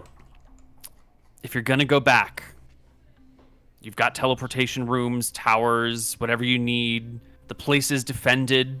You've got 20 expert archers with magic arrows and magic bows. You've got Somber, who's guarding the keep and the castle with, her assistant and a couple of low-level clerics, and of course, other soldiers. Some ballista. Shine's there. We don't know if she has her teleportation changed. I think that the archers and Shine are there for a reason. We just let them we're just stay the continue on. path. There's literally no reason. Stay the path. Yeah. Are we sure? Yep. There have been I'm a plenty of bit- times that the path has been changed mid-course when there was Not a... this time. Nope, not with the McGarrys. You must be referring to another campaign.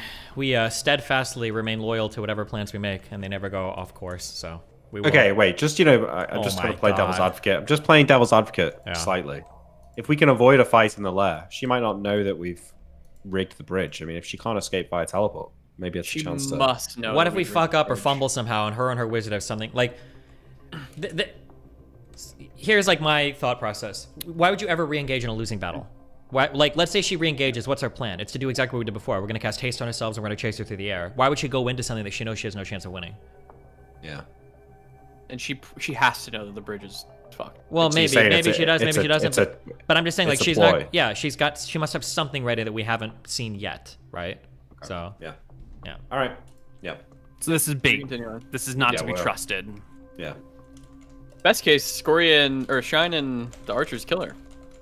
Well, or drive her off and she's wounded and has to fly Yeah. back. I mean, Continue on. we should maybe be thinking about trying to catch her on the way back in. Right? We if can't she's ever keep wounded. up with her. Yeah, we can. We can't. Shine's faster than her. Shine's not here. Oh, yeah, that's true. I can keep up with her, but true. Okay. Okay, we're You just- wake up in High Meadow. True. You can feel, Anton at least, that Scoria's right near the capital. Clearly you tell your brothers. Do you tell the queen? Do you tell the other assembled officers? Tell the brothers. I don't think the other people need to know. True. Yeah. Okay. The march continues from High Meadow to the Dead River. Is she still outside? Like, I will scry on the city if I think that Scoria is over the city. If she's just. I'll in the tell you woods, if she's then I over won't it, bother. yeah. Yeah. Well, partway through that day, Anton keeps checking in and checking in, and as you are getting, just a few miles from the Dead River, which again is one of those days where, from High Meadow to the Dead River is less than a day, so you're gonna need your fabricate spells ready to go. Dead River's much smaller, especially at this point. You probably don't need 5. Who knows how many you will need, but probably not that many. But as you're approaching the Dead River, Anton will check in, and sure enough, the location you get back is Wicthron Marenta, Drekis, Arcadia. I'll tell Imric to scry. Yep. Okay. I get the crystal ball out and scry on the town square. Totally East Ground something you Shine. can do here. And this is one of those,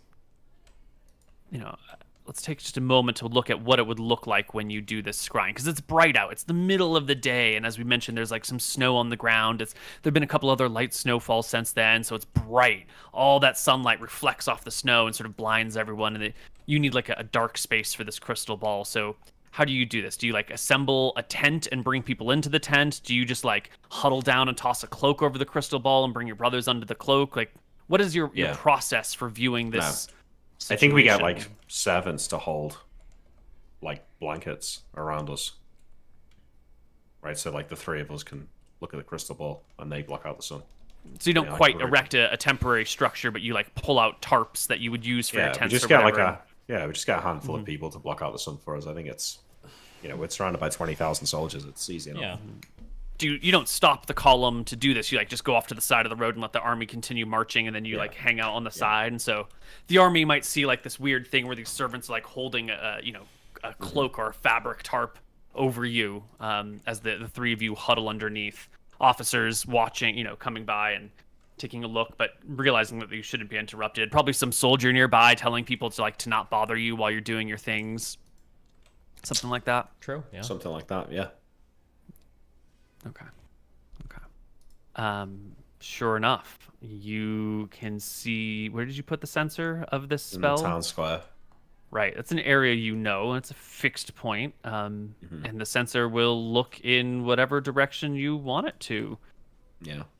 Yeah, and you can see in the town square, there's no people there. When you left Wicthron Renta, the town square was filled with people. It was the area where everyone was sort of piling and hiding. And now all the squatters' stuff is left behind. Their little tents, their carts with whatever gear they might have, many little bits of things, they're just on the ground, but the people are all gone. And as you look about, you see can see smoke. You do. You do see smoke. You see smoke rising from well beyond the walls of Wicthron Renta. Clearly sections of the forest, probably some of that's from the North Grove, some of that's maybe from the area around the Pocket, just to the east, just to the west of Wicthron Renta. And as you gaze about the area, you will see two figures high on wing, way high up in the sky, well out of magic missile range and well out of archer range, circling each other and also the city. Shine and Scoria are clearly lining up for. I wave away the crystal ball and I'll change it to scry on Shine. And so when we're scrying on a person, where would you like this sensor to be? You could say something like, 5 feet above Shine's head, or I think like 10 feet above her head. Yeah. Okay.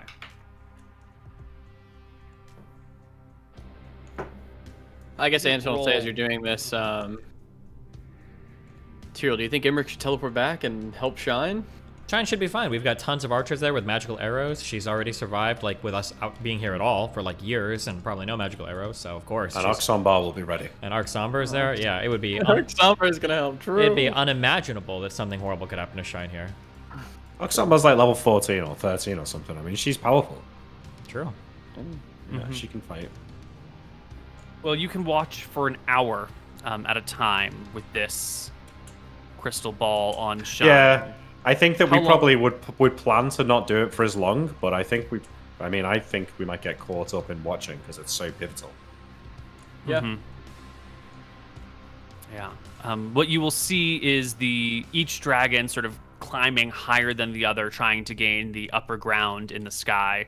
A valuable thing, if you can attack from coming directly out of the sun, it's hard for your opponent to see you. You can score some points that way, maybe get some bonuses to hit or penalties to enemies' AC. Followed by Scoria not even bothering to go invisible. Who needs to go invisible at this point for her? Sort of doesn't even serve her purposes. But at one point, she will do a direct dive, dropping as quickly as possible out of the sky, letting Shine take the high ground and making a streak right for the capital, right for a tower on the side of the castle. And as she heads in that direction, a lightning bolt will blast out of the tower at her. Nice. Killing her? Injuring her so much? She falls Ring in the of sky. spell turning. Oh, only gosh. turning back a small portion of the bolt. A smaller bolt reflects off of her and strikes the castle, the wall. Arxombar a dummy, because Anton would have said that, but yeah. Well, you do what you do, right? When the dragon's coming at you, what are you supposed to do? Just hang out? I don't know, maybe. And you'll see Scoria landing claws and wings and all things on this tower, which you can quickly recognize as Arxombar's tower specifically.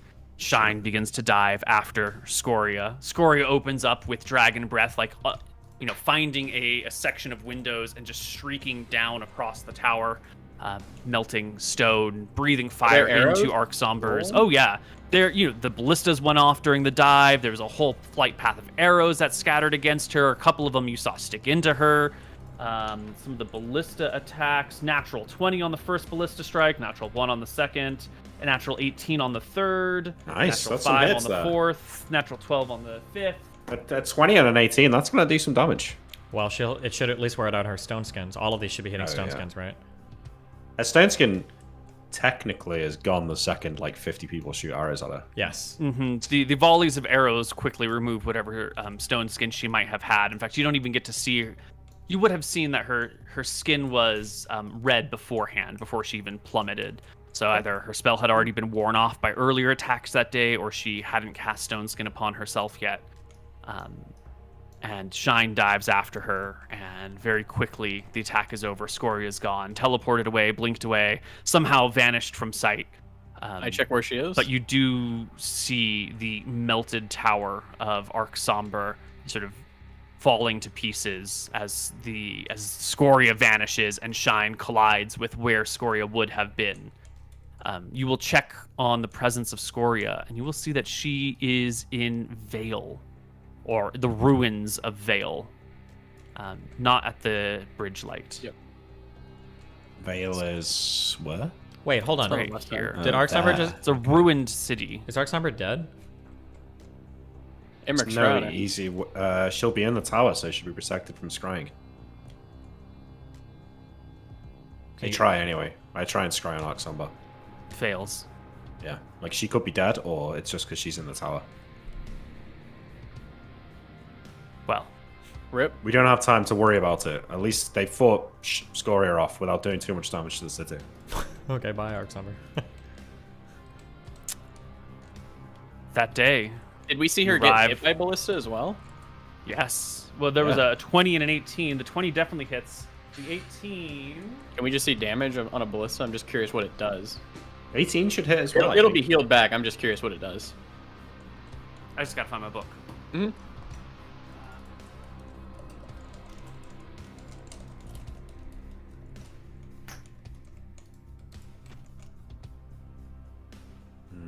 Just checking if I've got any scrolls that might be able to get me in touch with somebody. I don't think so. Let's see.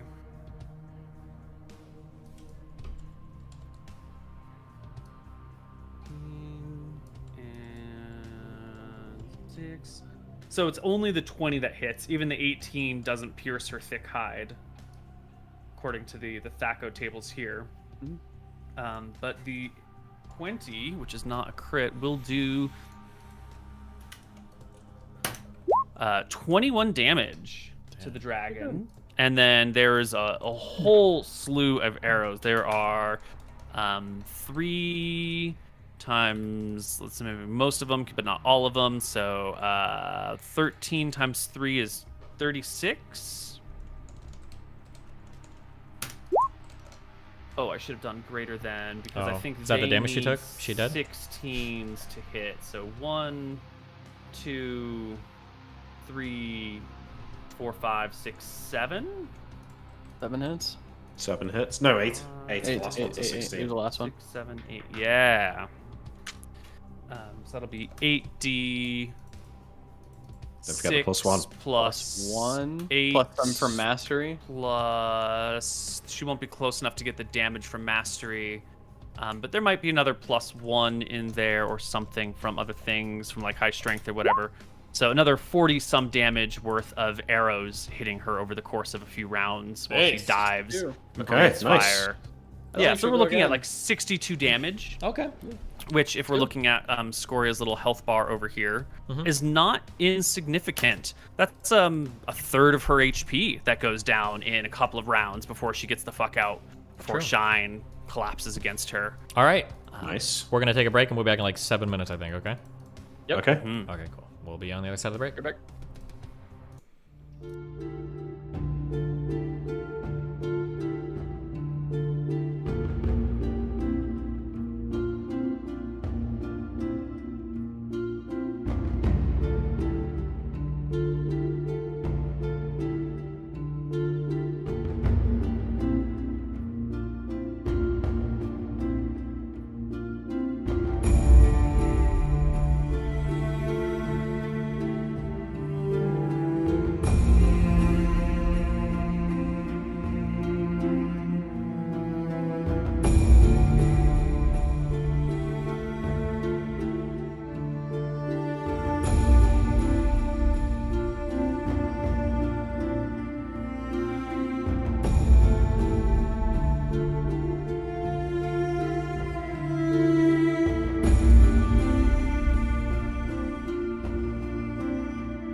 Hello, everybody, and welcome back to Tombs of Scoria. Our party has made it to the Dead River. We've seen the battle between Scoria and Shine at Wicthron Rorenta. We've seen the castle take a hit. We've seen Arc Somber's tower get melted by dragonfire, but we don't have time to worry about these things. We're here. We're just outside of Scoria's lair. So midday, you pop out of your tent, out of your temporary shelter. You get back to your horses. Imric, your horse here has always been a little bit spooked of you. You know, it's always been a little bit hard to control. It's a nice horse. You know, it's a top quality horse. Yeah. But it has always sort of like, you know, shied away from you and had been a little bit temperamental.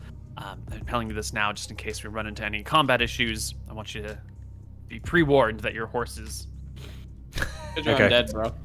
Fine. Yeah. Just I'm giving not you some dead. jimmies. Wait, I don't understand. What is it? Why? What? Did I miss something? Just my soul's all fucked up, I guess.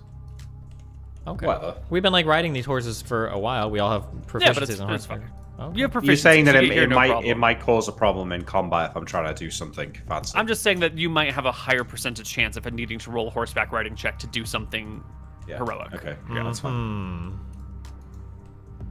Yeah. Five-letter Anyway, word. First letter W. Last letter Y. Sorry.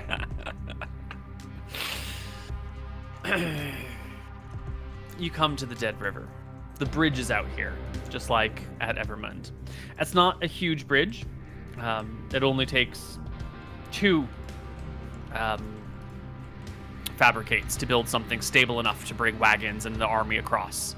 You can see the old stone has had the center causeway collapsed, and then some of the extra supports, and there's some supplies around. You can use the stones in the river to rebuild it as a stone bridge with 2 castings. Not a problem. And you've already taken all your spells to do this for the day, right? Yeah, well, if I don't know how many it's going to take, I'll do the same thing and give up the 5 slots. If I have an idea that it's going to be less, then... Right. You set out earlier this morning from High Meadow, so you would have had all 5 slots that you would, open for Fabricate to cross the bridge. Yeah, okay. It only takes 2 to build That's the fine. bridge. Yeah, okay, so I've got some spare fabricates today. And I'm Yeah. missing some other spells. Yeah. Your army crosses the bridge and starts to head through the plain towards... Where exactly are we headed towards here? Well, we know we're going to be Right. fighting in the Wormwood, so we're just heading to the Wormwood for now. We're I can assuming that the cast, entrance is the summit of the Ruby River, right? Have we not got the entrance from like a spy or from King Gilder? Well, King Gilder with has them. never visited Dragon's Peak. I think we follow the banks of the Ruby River into the mountains through the Wormwood, and assume that that's the main entrance. It shouldn't be Like- hard to find, right? You know, we watched Scoria. Like, does she get back into the mountains from Vale without flying to here? Wow, that's a great question. You will indeed see Scoria in her dragon form, probably later that afternoon, once you are on the other side of the Dead River and Anton's checking in. He'll tell you that Scoria is near Dragon Peak, and as you look into the sky, if the clouds part in the right way, you might be able to see her entering in through the top of her lair. But it looks like the day is too cloudy and you can't actually see Scoria herself. But Anton can, locate her in the sky above Dragon Peak and then entering in from somewhere there. Yeah. I think the plan is to clear out the Wormwood right now, right? Yeah, I think so. We're assuming that there's monsters here. There's like these anti-teleport, anti-invis things as well that I think we should smash. Like, we should at least make an area that we can teleport to. Build a teleportation platform here. Like properly get things situated. Control the Wormwood with our army. Make sure Norton's coming in or out this front entrance. Agreed. True. While you're discussing these plans and the army's crossing the bridge and moving forward and getting to a good spot to approach the Wormwood, you're going to hear a series of alarm whistles echoing from the long column. And for a moment here, let's just talk about what it's like to march an army of 20,000 people across the countryside. If you were to stand 20,000 people shoulder to shoulder and just stretched out in a single line that way. It would be about 7.5 miles long.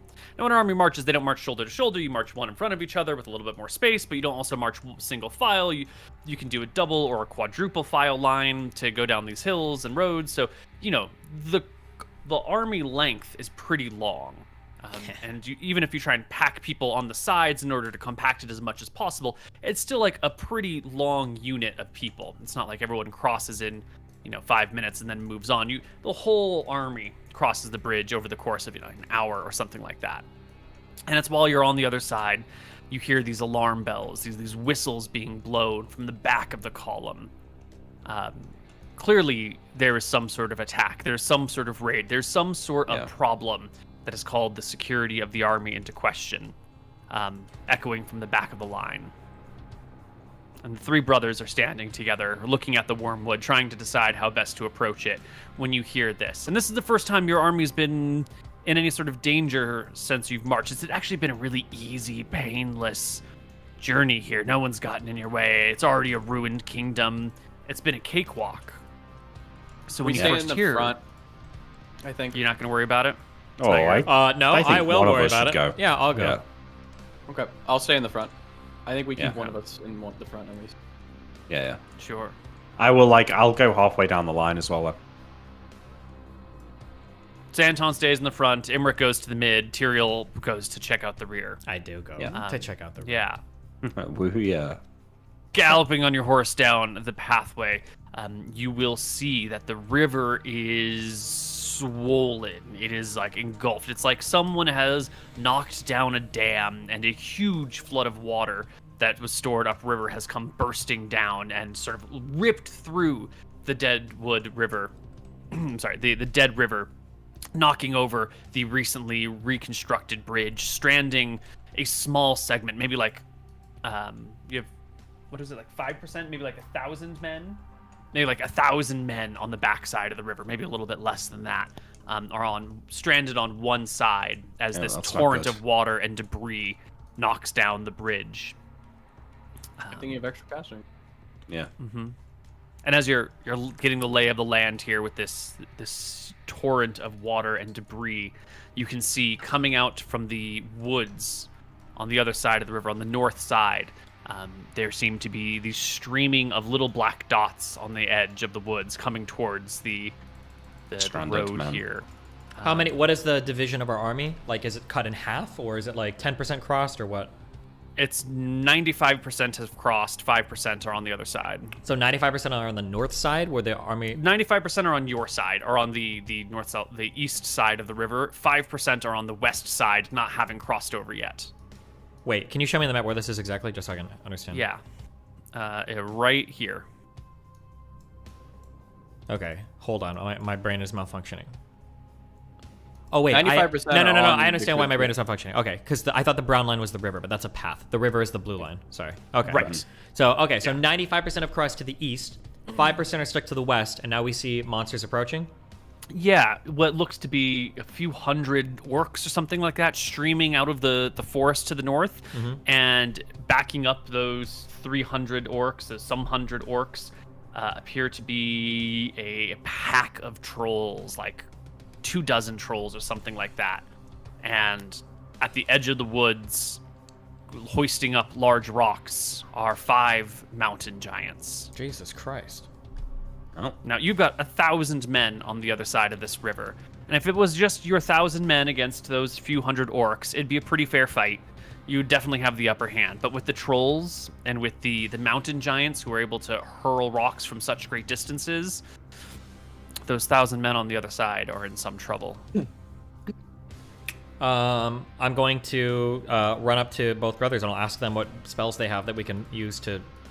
You said that, like, the river has surged, basically, right? Mm-hmm.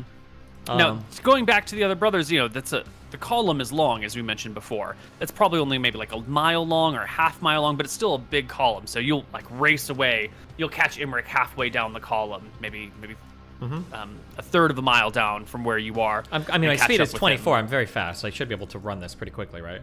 You're also on a horse. Yeah, Oh, you're on a fuck, horse, I'm on a so the horse. horse has got 24 movement speed. Yeah, you gallop that distance in just moments. You know, a minute or two to get there. Okay. Yeah, I'll in the middle is Emmerich. Did you say you're the one that came halfway down, or was it Anton? Yeah, I came halfway. Yeah, I'll ask Emmerich. I'll say, hey, the river is surging. The previously fabricated bridges are, what, are they destroyed or just covered with water? Broken apart, yeah. They're broken apart. Destroyed. Is the river still surging, or is it done surging now? When you last set eyes upon it, it was still surging. Okay, yeah, I'll let them know. Surging river, bridge is broken, monsters approaching. What do we do? I can fix the bridge or I can fight. Well, we can't fix the bridge. If the water's still surging, I imagine it's going to continue to destroy the bridge, right? Okay. Then let's go. I mean, should we get Anton? Are we going to Should we leave fight? What was it? 100 plus things, plus trolls, plus... We can kill the giants. Let the men kill the trolls and the orcs. Why not? We can kill the giants. I'll gallop forward and I'll go get Anton. All right, the three of you are gathered together at the head of the column. Anton's keeping an eye on things. Everyone's a little bit nervous from the whistling, but keeping their shit together. You know, the column is still marching forward. Nope. Starting to spread out a little bit. I don't want them to march forward. I want to call back I want to call back our army as much as possible. Where is Scoria right now? Scoria is in her mountain. Dragon's Peak? Okay, the token is correct. I want to call back half of our archers to the dead river so they can support us from that half. And then we'll bring our army back to hug the river.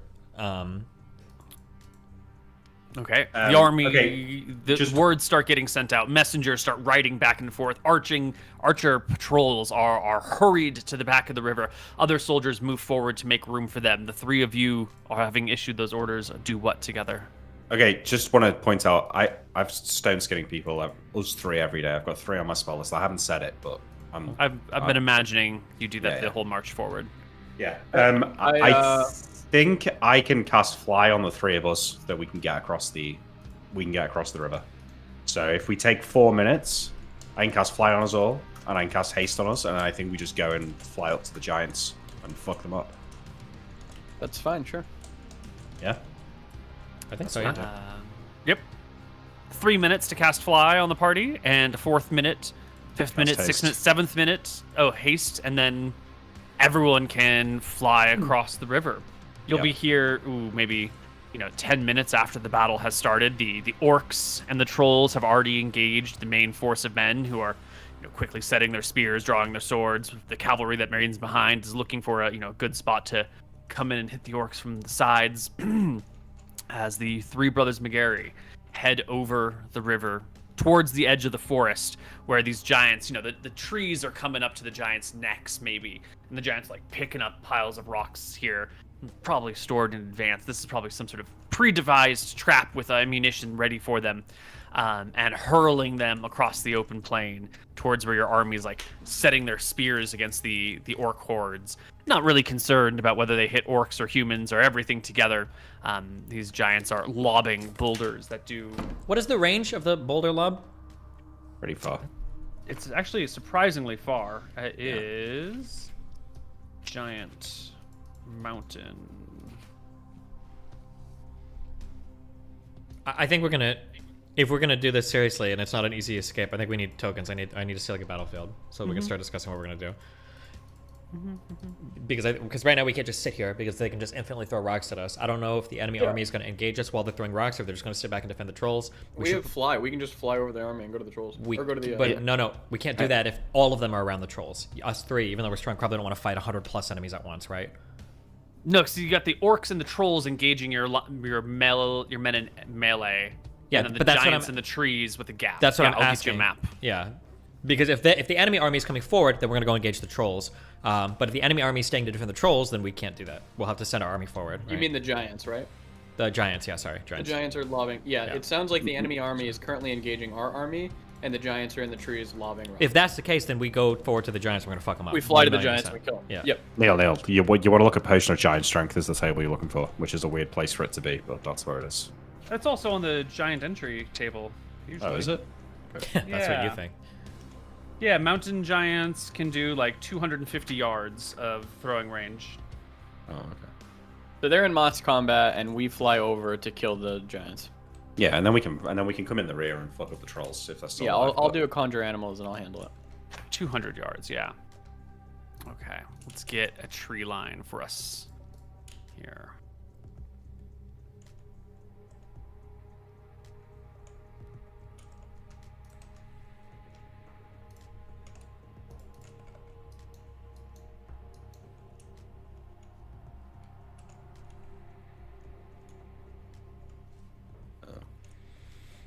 And let's get our giant token.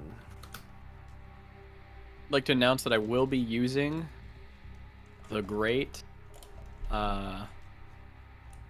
Sword of Sharpness for this fight. All right, 1, 2, 3, 4, 5. Excellent. So the giants are going to be near the bottom of this area, right near the edge of the tree line, and they're sort of scattered like this, just about. You're here. You can be right there, and you're right over here. And let's get our player characters too.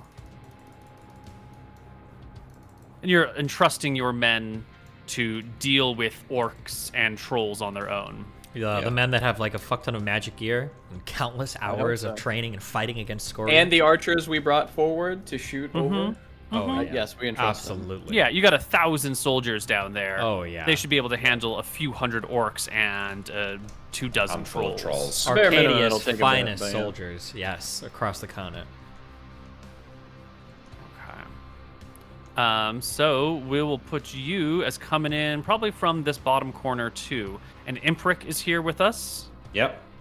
Is Imprick normally visible or normally invisible? He's normally invisible, and he's normally not an imp either. Like, I think in this situation, he's just a raven on a tree branch.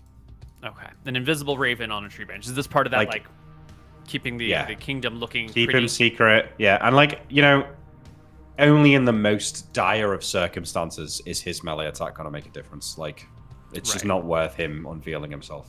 Right. All right. You do 1d4 plus 7 for 1d4 plus 8 for your stone skin? 7.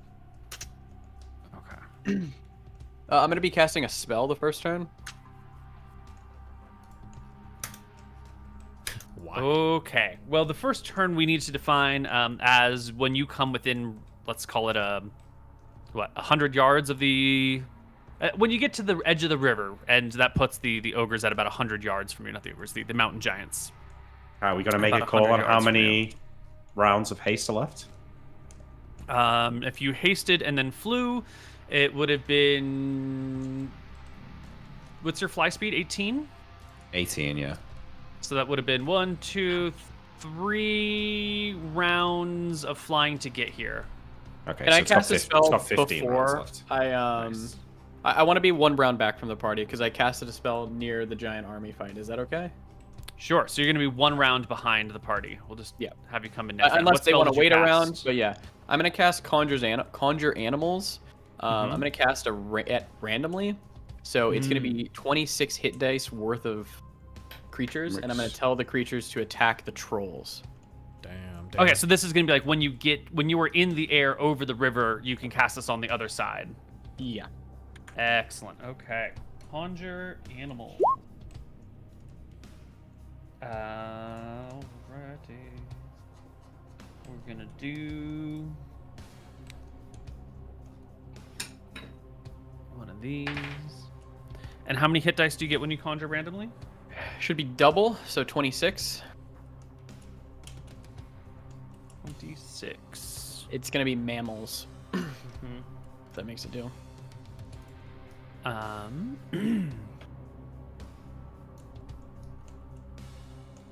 Yes. You will summon cave bears. Those are 8 hit die creatures, and you will summon 3 nasty cave bears. Cave bears are not your ordinary little bears here. We're not talking about like brown bears or black bears. Cave bears have 8 hit dice, and their claws attack at plus 7 to hit, and they do D8 on a hit with a claw, D12 with a bite, and if they hit with 2 claws, they also hug and rend for an additional 2d6 damage. I'm sorry. Yes. Actually, if it hits with an 18 or better, it hugs for another 2d8 damage. They will continue to fight for d4 melee rounds after reaching 0 hit points, not dying until they hit -9 or d4 rounds have passed after they have died, essentially. Just fuck shit up. And they will immediately charge the trolls and engage them and rip them to shreds. But you will be 1 round behind our heroes here. So let's start off our quick It's only 5 mountain giants. You can Only do 5 this, right? mountain giants. Easy. So easy. Initiative. Yeah. You know, once upon a time, 5 mountain giants would have been That's a a deadly. nigh need the- impossible encounter. We need the Trolleroos, Koibu. That's what we really need out here. They've killed too many people. We can't bring them back again. Minusing 2 for haste. Mm-hmm. Oh, Yeah, I'm just not in the unleashed initiative 3 order. cocaine bears. Yeah. Why am I not in the initiative order? You didn't have your Because token clicked? I did. I did. I think it might be lagging. Oh, I'm here twice. Well, Oh shit. There Roll we go. 20 Sorry. has encountered some issues in the past. past. Yeah, Yeah. just a couple here and there. A handful. It's not that big of a deal. So -2 on the initiative will be 5 for you. Anton is out of this round of combat because he's 1 round behind. And you guys are all going to roll. Did Nick recharge his casting of his staff? Oh, I don't know, Neal. Did I? Recharge the Staff of Thunder and Lightning. I don't think I did because I don't think I learned the spell I needed to do it. Did I? I don't think so. No. Important for me to know to keep track of your. Yep. You're keeping track. Okay, and these should all be actually 3 later, so this should be 11, 11, 14, 17, 12. There we go. Tyrael, you are very first. Flying in overhead, you can move 100 yards and still make your attack. Not a problem. I think you can get to anywhere you want on the battlefield. But these mountain giants certainly see the flying McGarry brothers appear. And if they are servants of Scoria attacking your army, they must know who you are and must have some knowledge of what your capabilities are. They certainly stop hurling their rocks at the army as the 3 flying men appear. Obviously. I guess, can I just come down to the ground and attack this guy right here? Certainly. The mountain giant, turns to face you as this flying swordsman appears before his head, grabbing his club from the nearby forest floor, and prepares to engage the man. 34? Easy hit. You clear by 18, so a single crit. I believe it's D12s because it's a large creature, right? Yes. Jesus, is that right? Yeah, that's just a really good blow. It's like a third of his life in a single shot. And then I will take another slash with my dagger. Mhm. So no AC, whatever that is. Is that a double crit? That is indeed. Yep. You will do 3d3 Three. plus 6, I think. 3. 6, Plus yeah. 6, Something like that. Ooh. Yeah. Your Should haste your as well. Moonblade have done higher damage? It only had +6 on the end of it. They're both +5 weapons. They're both +5 weapons, yeah. Oh, for some reason I was thinking Ephon was a +3 weapon. No, it's perfect. Yeah. 13 damage with a slash on the dagger across the chest of this creature after your sword hacks deeply into his shoulder. The mountain giant is, bleeding profusely from the open wounds on his body. You are hasted, so I think we're doing an extra sword attack for you now, and then your last 2 at the end of the round. Sure. Is 22? that what we were doing before? Yeah, I Nick? think so. Yeah, I think so. Is Yeah. that 22 is a graceful hit. Oh, okay. Minimal damage. Imric. So how my shots? Am I just doing half now, half at the end? Because you're firing your bow, rapid fire? Yeah, 16 shots I'm doing here. Jesus. Yeah, go ahead and take your 8 shots. I look for a good branch on a tree to stand on. So like here, basically. And I'm going to shoot the one that Tyrael's fighting. So 8 shots. I'm just going to roll to see what my bonus to hit is here. So this doesn't count, okay? Sure. Doesn't sure. count. So it's plus 15. All right. So what do I need? What do I need to hit, Neal? You need a 1. Well, technically a 2. Okay. All hits. There's going to be some on crits in there as well, right? 10s or higher are crits. 20s are double crits. So Okay, Legolas. so we've got 1 double and 4 single crits. Yep. And then 3 regular hits. 5 14. normal hits. 14d6 plus static bonuses. Is that right? Yeah, just checking what my static bonuses are. That's +2, so it's... Are all of your hits 14. going into that guy, or when you notice he drops, are you gonna move him? Yeah, I'll move them, but we can work it out, right? Yeah. You can work it Yeah, out. I also think, yeah. Go ahead. 83 He could just damage. rapid fire it into him, you know. Yeah, well, you're definitely gonna overkill this creature by about half. So I'm just It's probably so fast that I can't switch agree. it. Maybe. Do you think? yeah, I I'll could just probably do the other- divide the other half the half. damage. Yeah. Okay. So let's say 41 damage will get split off onto the next person as a flight of arrows will shatter into, 2 people in a row. 41 over here. Maybe Yeah. Himrick's the OP one now. True. Our next giant over here picks up one of their stones with their head above the trees. They're going to hurl it at where Imric is on this branch. Now you've got stone skin, so this rock probably won't even do anything against you, display right? self. Oh, Actually, he's displaced. He's on the other tree. Koibu. Oh no. Yeah, I'm on a Yeah, different but tree. what's the range of displaced self? Is it greater Yeah, than okay. It's like 5 2. feet? Yeah, it's probably still not going to work. Yeah, I think that the rock that he's hurling at you is large enough that displacement won't affect it. 1d20 plus 15? As a 32, a it hit. certainly will strike you. And thrown rocks don't hurt you when you've got stone skin, right? No. Falls from great heights don't hurt you with stone skin, right? It's just fine. I think we've said in the past that falls would work, but this is definitely an attack. No, this is just a regular melee attack. So you'll lose your first of your stone skin charges, which I have gracefully Yeah, like rolled over here. giants throwing giant rocks like aren't a great counter to stone skin. That's actually absolutely terrible. What you want are Yeah. packs of kobolds with little knives. You want 5 giants plus 10 kobolds, right? You have 10 kobolds to go with knives and attack first. Like kobolds with darts that get like 4 shots around. Remove stone skin from the fucking game.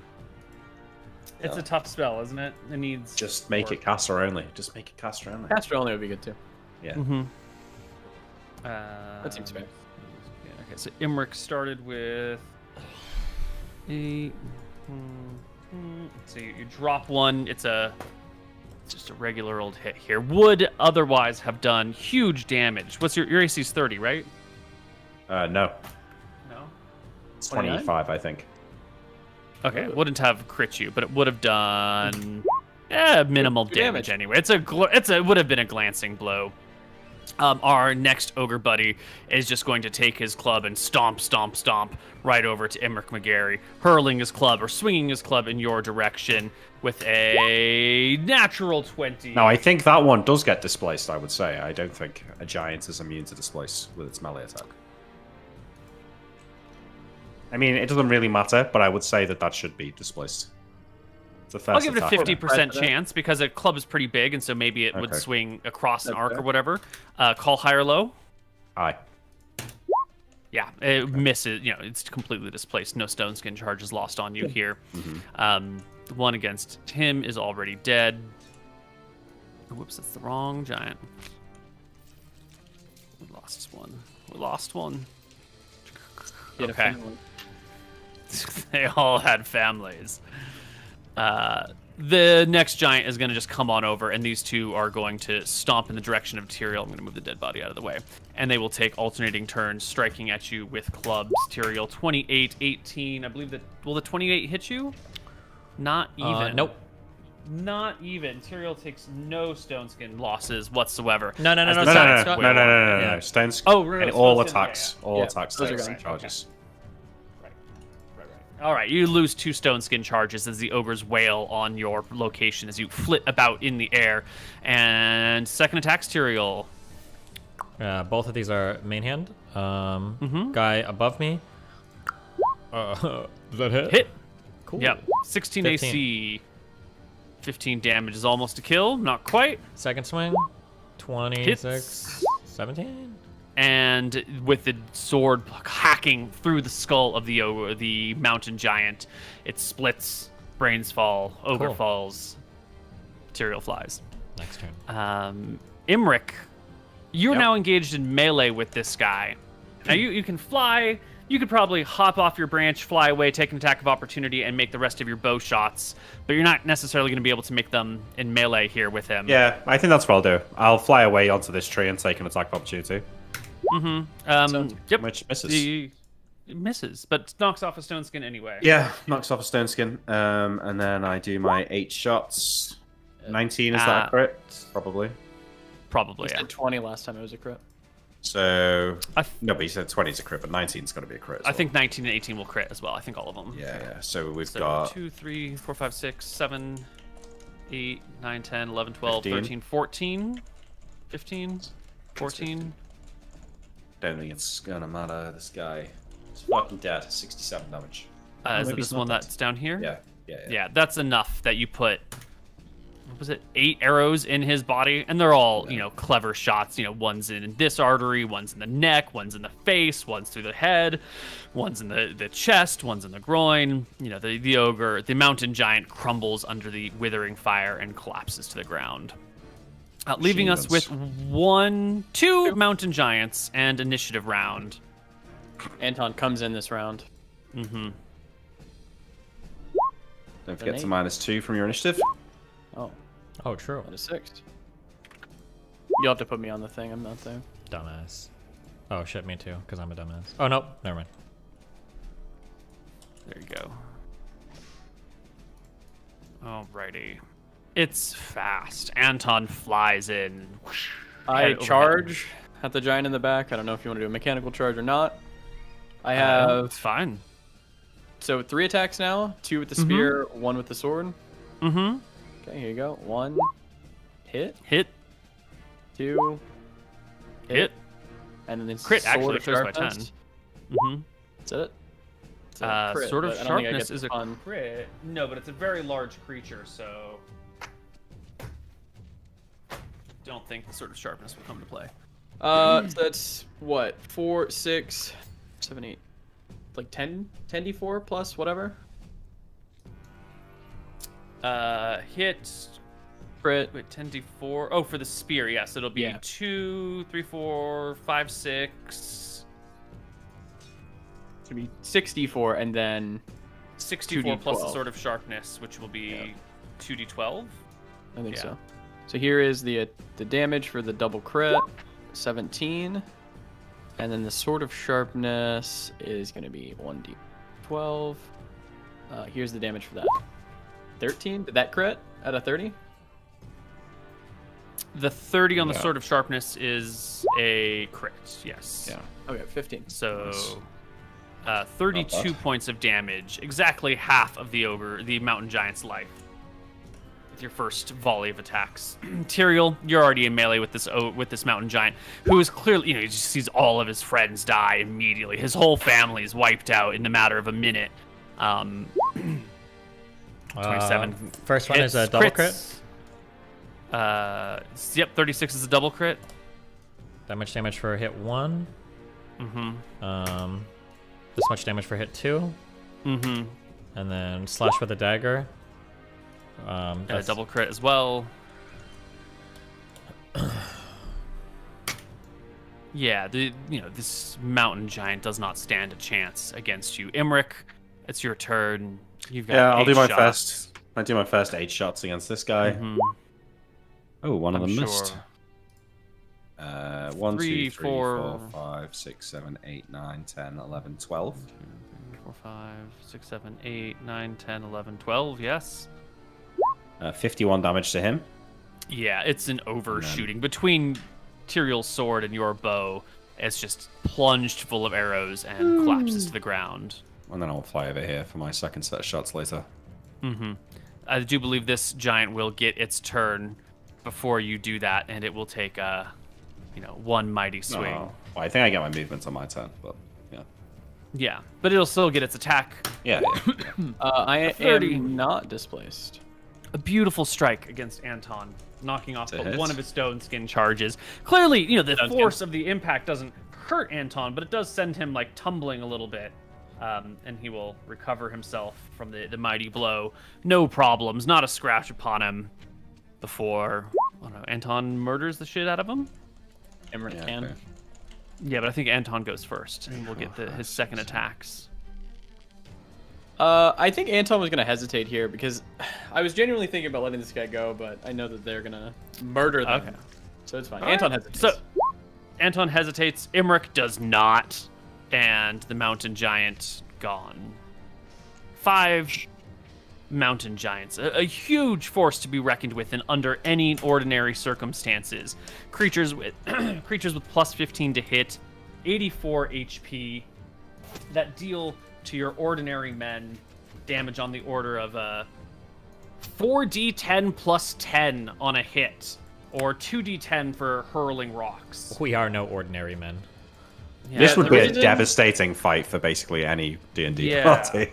The reason Anton hesitates is because he's like flying in, and then he sees like in a minute, everyone is dead, but like one of them. So Well, but why would we hesitate? They're trolls, right? They don't have like feelings or. they're giants. We've Or met with giants. giants. We've talked to giants. Oh, fuck 'em. We're friends with You have giants who work for you. Yeah. They should Yeah, Are we no, seeing a no, little bit they're still of alive. humanity here out of Anton? Well, don't say humanity. We don't have any humans, okay? It'd be giantanity. And you know what? We don't care about giants here. We're seeing some empathy for creatures who are obviously beneath him.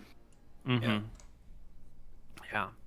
Well, the giant battle is over quickly. You can turn your attention back to the other ranks, the cave bears and the warriors standing their own against the ogres and the orcs and the trolls.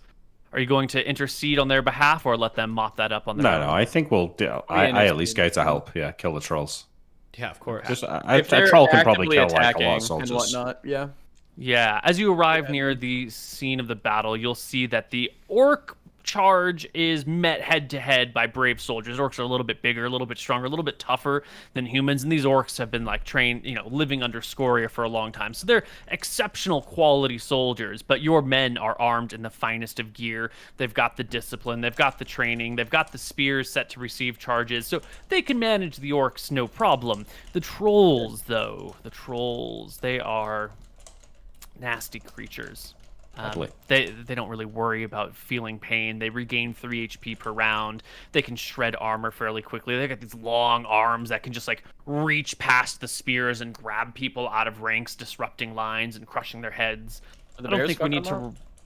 Yeah. Well, the 3 cave bears that show up immediately just like rampage cocaine style on a single troll and rip it to shreds before moving on to the next troll, and then that troll like begins to reformulate itself before soldiers come and hack it to bits, trying to keep it down, dragging it into different pieces, chucking some of them in the river, keeping the troll down. We don't need to roll the dice. I'm just gonna do if the party has helped taking out the mountain giants and reinforces with the trolls, then we're going about to say 11 it minutes. is. Yeah. We're going to lose D6 men per minute, essentially, under these conditions. And I think the battle will be over pretty fast. So just about 50 people are ripped apart. And then another, 45, 50 wounded after this. But it's Seems a fast legit. battle. I will then go to reforging the bridge once the water settles down. It takes another 10, 15 minutes. The water slowly begins to settle down. It won't actually fully go back to the level it was before for a long time, but it will get, below the point of problematicness after 20 minutes. I mean, I only really need to get the rest of the men over. If it collapses again, then so be it. Wait, can you doesn't get get him over? Okay, I was gonna say, we have rings of water walking. We can just pass it out and pass it around. Yeah. But that'd be a long time, I guess, for 1,000 people. Huh? It's an easy enough thing. And with the last obstacle and the first and only attack on your army, as you make it here, we find ourselves perched at the edge of the wormwood. Your scouts can tell you that, sure enough, the same things that your spies have replied are here. There's large pockets of goblins scattered throughout the wormwood. There's supposed to be an orc camp and a goblin camp in here as well. And there are clearly some sort of little things set up, little figures, these metal structures that contain gems within them that, in theory, are anti-invisibility or anti-teleportation wards set up through the wormwood. Now, I think we collect them and have them sent back to Victor and Arunta. Okay, so you just if you see these things, just pick them up and bring them back to the army. There's not a need to be careful about these magical structures or items. There's no. It's just grab the things and bring them here. They're in the army. If goblins and orcs can walk amongst them, it must be safe for our people. Sort of mentality. I think so. Yeah. I mean, how dangerous can it be? It's a crystal. It's not going to kill anyone. Base. Yeah, certainly it's not trapped or warded or cunning ploys. Yeah. Okay. Well, I think in the first case, I'll detect magic on it. I might be the one to move it, but assuming that it doesn't blow up, then I think. After the first one. Yeah. Okay. Yeah. Well, at the edge of the wood, sure enough, you see these little almost like caltrops-looking structures with the 3 feet and the one spike above them, with these metal bars all the way around them, and in between all the metal bars is some sort of suspended crystal hanging out there in a way that it would be hard to break the crystal from the outside, well protected, and yet you can still have a clear line of sight to it for its effect to work and spread. Are these the crystals that lady was talking about back there, or no? Yeah, maybe. These are so at least some of these are apparently anti-invisibility. Some are anti-teleport. Mm-hmm. Yeah, you get them in hand. I think even if we don't clear them all out, we definitely want to clear out one area and build a teleport stand there and have that as a place that we can teleport to and from. Yeah, well, I mean, we need to go back and get Shine eventually, so... Yeah. True. Yeah, but we'll fly with Shine, but... Fly with her back? Wait, can't we teleport Shine here with us? We can't You can give her teleport. the She's ring too back. heavy. She's too heavy. Oh, I can give She her has the ring. Yeah, but she's never seen the teleport spot, so... Sure, but she has project self. Or astral projection or whatever. She can project self. Yeah, I suppose. Or you can teleport Like, back, maybe let her later look in the if you crystal need, she ball. can- There should be a million you can ways. scry. To Yeah, we can handle that. Well, as your army is here, you still have a few hours left in daylight. People begin to make camp close enough to the river to get water, far enough away from the river that if something like this happens again, they're not going to get swept downriver. Scouts begin to spread out across the woods. Some headed all this way as far as Crownhold to make sure that there's nothing sketchy going on. Yeah. Nadinus still blesses your march with a gentle snowfall, keeping eyes out for invisible folks here or there, also making it hard for you to sneak up on people in invisibility. We think it's actually the gods at this point intervening, or is it just it just happened to snowfall? Does Nadinus, I guess I'm asking more of a philosophical Anton question. Would Nadinus control every single weather pattern that is happening? She can control these things, but these things also happen according to their own patterns that she has devised. So this is going to be one of those markers of faith. If you are a worshiper of the gods, then this is a sign that the gods are on your side and they believe in your cause. And if you are a skeptic who doesn't believe in any of this shit and you think that the gods don't give a fuck about you, then it's just ordinary snow and everyone else is being superstitious. You would need a cleric of Nadinus who's strong enough to actually know that the truth of this matter, because there is an answer. But it's one of those unknowable things unless you are a cleric of Nadinus. A strong cleric of Nadinus. How do you feel about it, Anton? As the most faithful of the men here, is Nadinus coming down and helping you? Is this her vengeance against Scoria for burning huge sections of forest and rivers and towns and cities and plains? Does Nadinus want Scoria gone? Is she helping Bare you? minimum, she's not hindering us. So I think Anton takes that with a bit of happiness for all the wrong he feels like he's done to her clerics. He's happy about that. Tyrael, you're not think much he'd never know. of a man of the gods. When you hear this chatter about the blessing of Nadinus here to stave off invisible wizards, what do you think of it? I mean, I feel a little bit okay, but I mean, obviously he believes in the gods because we've fucked with enough of them at this point, or at least demigods. But I mean, yeah, I guess he thinks it's cool, but he kind of Do you think views. it's actually Nadinus, or do you think this is actually some minor form of divine intervention, or is this just the talk of the low people who don't know any better? It feels like, I think in Tyrael's mind, the gods kind of feel like you're a gladiator, I guess, in the middle of an arena in a coliseum, and the gods kind of watch, and maybe every now and then they'll throw something at you to either help you or hinder you. But for the most part, they just kind of like sit and watch and fuck with a little bit of shit every now and then. So, you know, the weather's nice. It's good. Thanks, Nadinus, I guess. But it's not like, oh my god, praise be to the heavens and blah, blah, blah. Right, right. Yeah. I don't have to ask Emmerich his opinion. I know he doesn't regard the gods as ever having helped him. Exactly. Ever. Not really. Well, they've helped my brother, you know? Yeah, but you? No, not me. If the gods were watching me before, they've abandoned me now. With everything I've done. I'm on my own. Or maybe not on my own. Maybe there's someone somewhere watching over me. All right. Well, your scouts that first approach the Wormwood will tell you that they see little thickets of goblins hanging out in the shadows of the trees as the sun begins to set over the stony ridge. They're in there. And there's a lot of them. We surround our camp with light stones and let the goblins come. We obviously keep a hefty watch. I cast Ultra Vision on myself as night falls. The first pair of crystals that you get, they're two different structures. They look like the metalwork is similar in structure, but the devices held within are different. The two crystals are very different make and type. I maybe get another wizard who's here with us and have him cast invisibility and try and test if one of these is the anti-invis and one of them isn't. Yes. How are you going to test that? Just cast invisibility on them and hide one Separate crystal them. from them? No, basically, like, put the two things far apart.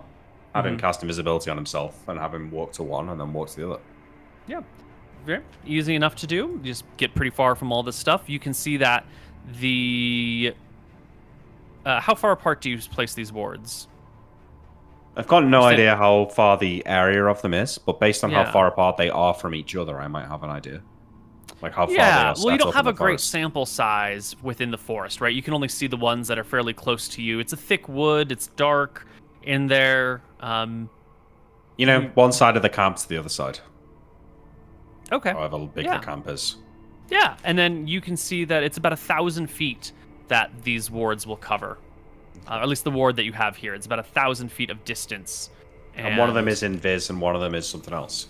Yes, one of them, the first ward that he walks towards, that the wizard walks towards, renders him visible. So the other one must be... Is it cancelling his invis? Like once he leaves, if he takes a step back, does it come back? Yeah, or? it dispels the invisibility on him. Okay. And by extension, it should probably dispel the phasing on your Cloak of Displacement and all other sort of invisible-esque things. I'm assuming my cloak will come back into functioning once I leave the area, though. Certainly. Yeah. Yeah. Okay, it might cool. take Well, that's a good to moment. know. It might not, spring into action immediately, but it will eventually return. I think once we work them out, then I think we can keep the anti-invis wards in the camp, but we get rid of the anti-teleport wards. Where do you put them? I don't know. I just think we just gather them all up in a spot as we come across them. So there'll still be an anti-teleport area, but I just want to kind of maintain our camp as being teleportable. Based. Okay. And I think we should prepare people to get attacked in the night. Well, I mean, I imagine people will because this is like the final 1 or 2 days. this is Right? it. Yeah, people should be pretty fucking alert. well, the soldiers stay on watch throughout the night. Those who can get rest before the final day do. Your scouts patrol all the way out to Crownhold and up to Foghaven, or at least where the Ruby and Royal rivers meet. They come back telling you it looks safe, it looks fine, no bandits, no warriors, no monsters. There's this creeping feeling that this march has been too easy. Too easy, yeah. But here you are. You have taken lots of time to destroy your enemies before you've come into their territory. That's what I say. When I hear people espousing this view that this has been too easy, we're walking into something, I'll say, all those towns that burned, that was the cost for this being a smooth trip. We put the work in before. That's why it's easy. We already paid the fee. True. Mm-hmm. Anton, as everyone settles in that night to get a good rest, and you're making your last walk through at things, double checking that everything's right.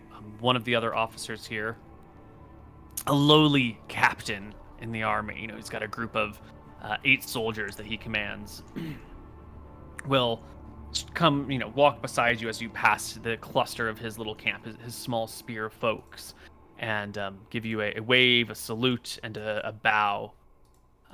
And if you give him the time of day, he has a question for you. Anton will, you know, put him at ease and say, what's up? Hi, Cleric Anton. When this war is done, will you finally wage our holy crusade of vengeance against the Akubans? For the years, the generations, the millennia of backstabbing, lies, wars, surprise attacks. Anton will sigh. He'll put a hand on his shoulder. After this war is done, we need to spend many a years rebuilding what once was. Scoria has devastated our lands, and I don't think that we're ready for another war. If you've seen what I've seen, I can tell you, we're not ready for another war. We need to come together as a nation and become one. But come back to it. But we have the army now. Look at it, 20,000 men. Not stopped at all on the way here. The army is ready. Mystria's Akuba's in chaos after their civil war, and us? This is the peak of our power. If ever there's a time to strike, it's now. Akuba had a civil war, but we have other foes that we might need to worry about. We need to secure our ranks first. I do, Who, Lord Anton? Who could we possibly be concerned about once Scoria is done?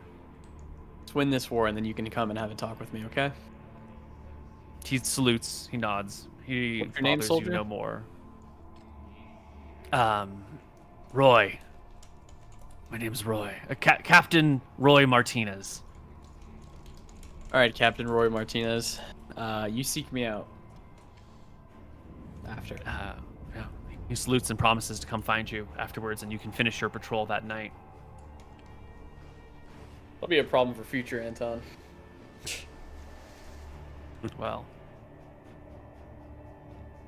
last night before the real beginning of engagements. I'm gonna cast Anything- Unfailing Endurance on us. Okay. I'm gonna cast Iron Vigil on myself.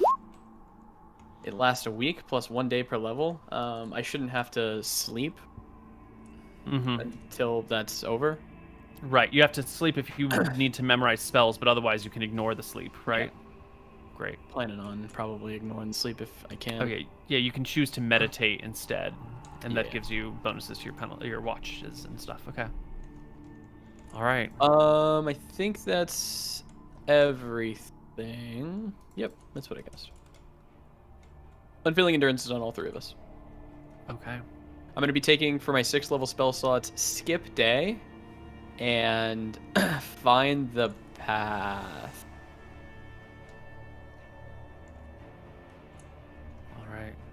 Well, that night, a large tent is set up for the queen and her officers. A last meeting is held.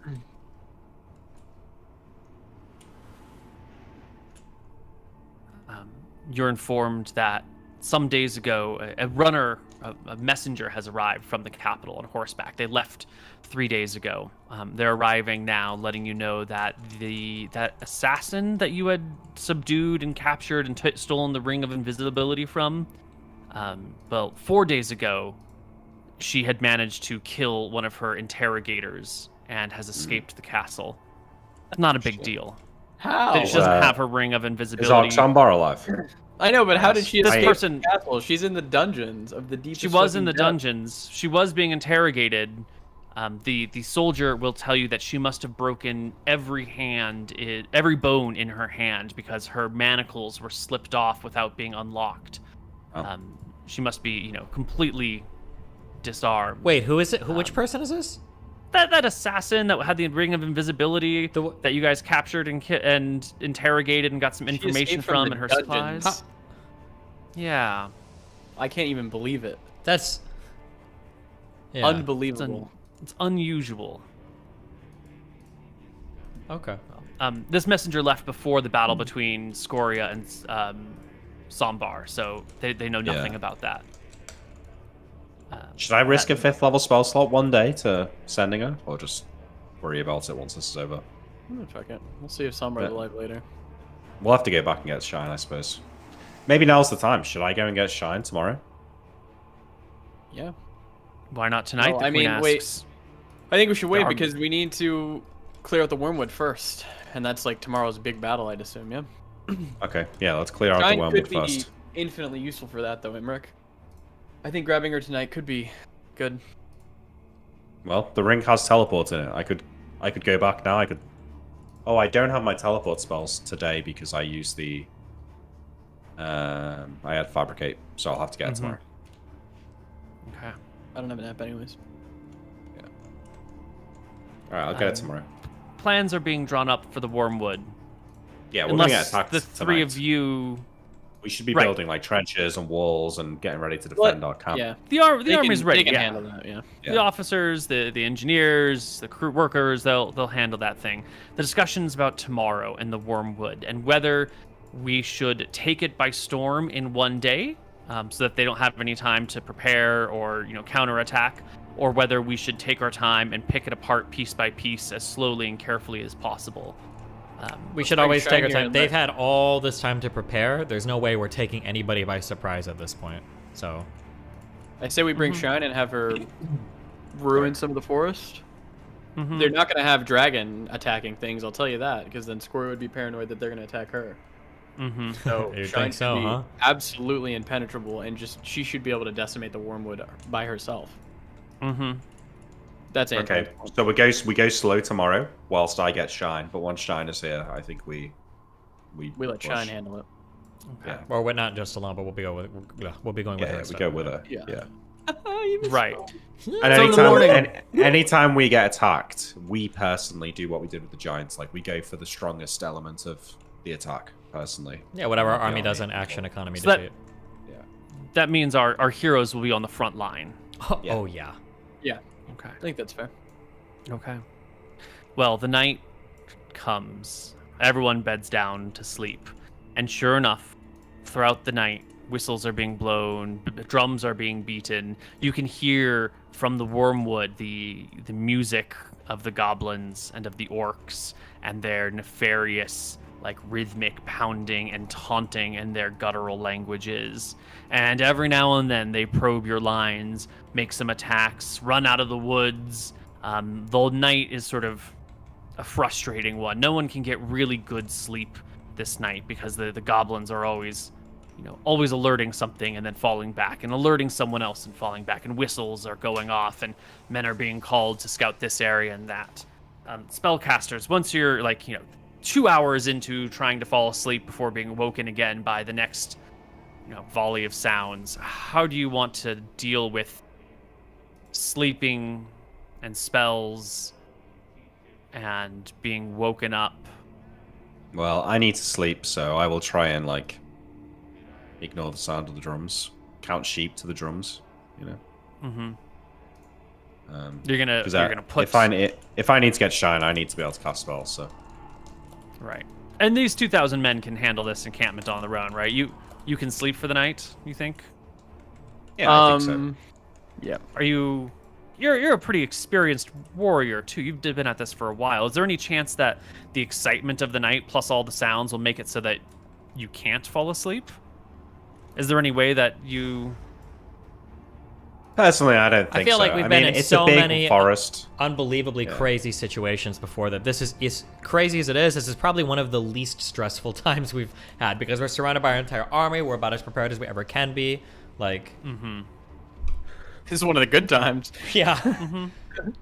Usually we're sleeping on the edge of existence, getting ready to be torn apart by forces we've never seen before. Yeah. A little noise and a little panicked soldiers aren't going to ruffle your feathers, it sounds like. There's Same thing many, with- many, many layers of command between us and the soldiers, right? So Right. And you don't need to personally respond to every time that a whistle goes off that goblins might be nearby. no. Okay. Same thing with you, Anton. You don't have a problem sleeping through this stuff. I don't think Anton needs to sleep through this stuff. You have no spells to relearn? Oh, no, I do have a few spells to relearn because I cast 2 on Nick. Mm-hmm. I don't know. You did conjure I animals. can probably sleep through it. Okay. I believe you. You have done check if you want. incredible things. Does unfailing endurance, does that mean we Interior- don't need to? We could just like stay awake if we wanted to and it wouldn't harm us? at Not all? if you want to learn spells, but I think Anton like will you could stay meditate, yeah. awake and not be like exhausted. Yeah.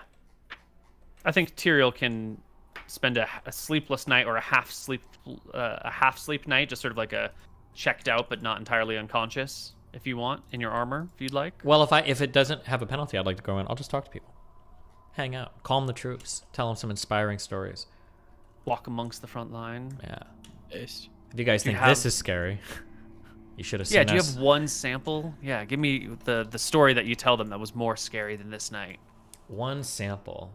I'm Yeah. trying to think of Because you come across a couple of soldiers standing in a trench or on the other side of a trench, gazing out into the forest, and you can see that they're nervous. There's a little small wooden wall built in front of them, so they've got like protection from arrows or javelins or ballistas or whatever might be in there. But these soldiers have never seen real battle before. They might have like fought some goblins when they had huge numerical advantage and they were on the hunt down near the Gladeway. But this is on Scoria's territory, and they're kind of scared as you walk up to their position to inspect the line. I'm trying to think of what would be like because the most exciting story would be the fucking 6 HP for my character, be Older? attacking the fucking glaive worm at 6 HP, or the glaive worm. fireworm Oh, or whatever. yeah. But I don't know if that's like very relatable to these guys. When were we the farthest beyond enemy lines in the I feel like it would be that beholder fight. Give him Or something in early on. wait, no. What about in Glacier when we were being attacked by the never-ending army of skeletons as we were marching through that wood? And people were slowly getting wounded and tired, and the skeletons. that'd just be Yeah, kept that's building true. and kept That's the coming. story we would say. Oof. Surrounded by an unlimited number of skeletons. For every skeleton we slayed, 3 more would rise in its place. No idea how long north we had to march. No idea how much path was before us. We didn't even know how much was behind us. Limited supplies, limited people. We're growing wearier with every slash, till eventually what did we have to fight at the end of that? There was some monster thing that... Night? What? Like at the end of the At tunnel? the or end, just no, at the death end night? of the forest walk, there was a weird creature we fought that the Oh, closer there was you like got- an energy fucking beam, right? yeah. When we got in the clearing? I don't remember. I can't remember what it was either. I just remember the floating. I just remember the closer you got to it, the more Platforms. damage it did to you. That orb thing. Yeah. Looking over Yeah, it was That like was scary. freezing you to your core. Yeah, that was right. But this, now we've got the brothers McGarry prepped and ready to go. You've got a military that's equipped with some of the finest weapons from these lands and others. We've got a whole command structure, healthy supply lines. We've already thwarted one attempt by Scoria to divide us and conquer. We dispatched those enemies with ease. Yeah, this is nothing. This is easy. They're heartened to see Tyrael at their side. Would you give me a charisma check at advantage and +4 for your legendary status in this situation? Okay, well, Wow, I tried to give you an unlosable roll. you just come off weird. Yeah, I think these warriors, they're here listening to your story as your like eyes fix out across the battlefield, and you're telling them about like you've never seen real fear, and you're talking about this sort of stuff, and then one of them pipes up, but this is Scoria, like this is Scoria's lair. That was just, and you can see that the horror of your story actually just terrifies them, because for you this is the scariest engagement that you're ever going to participate in.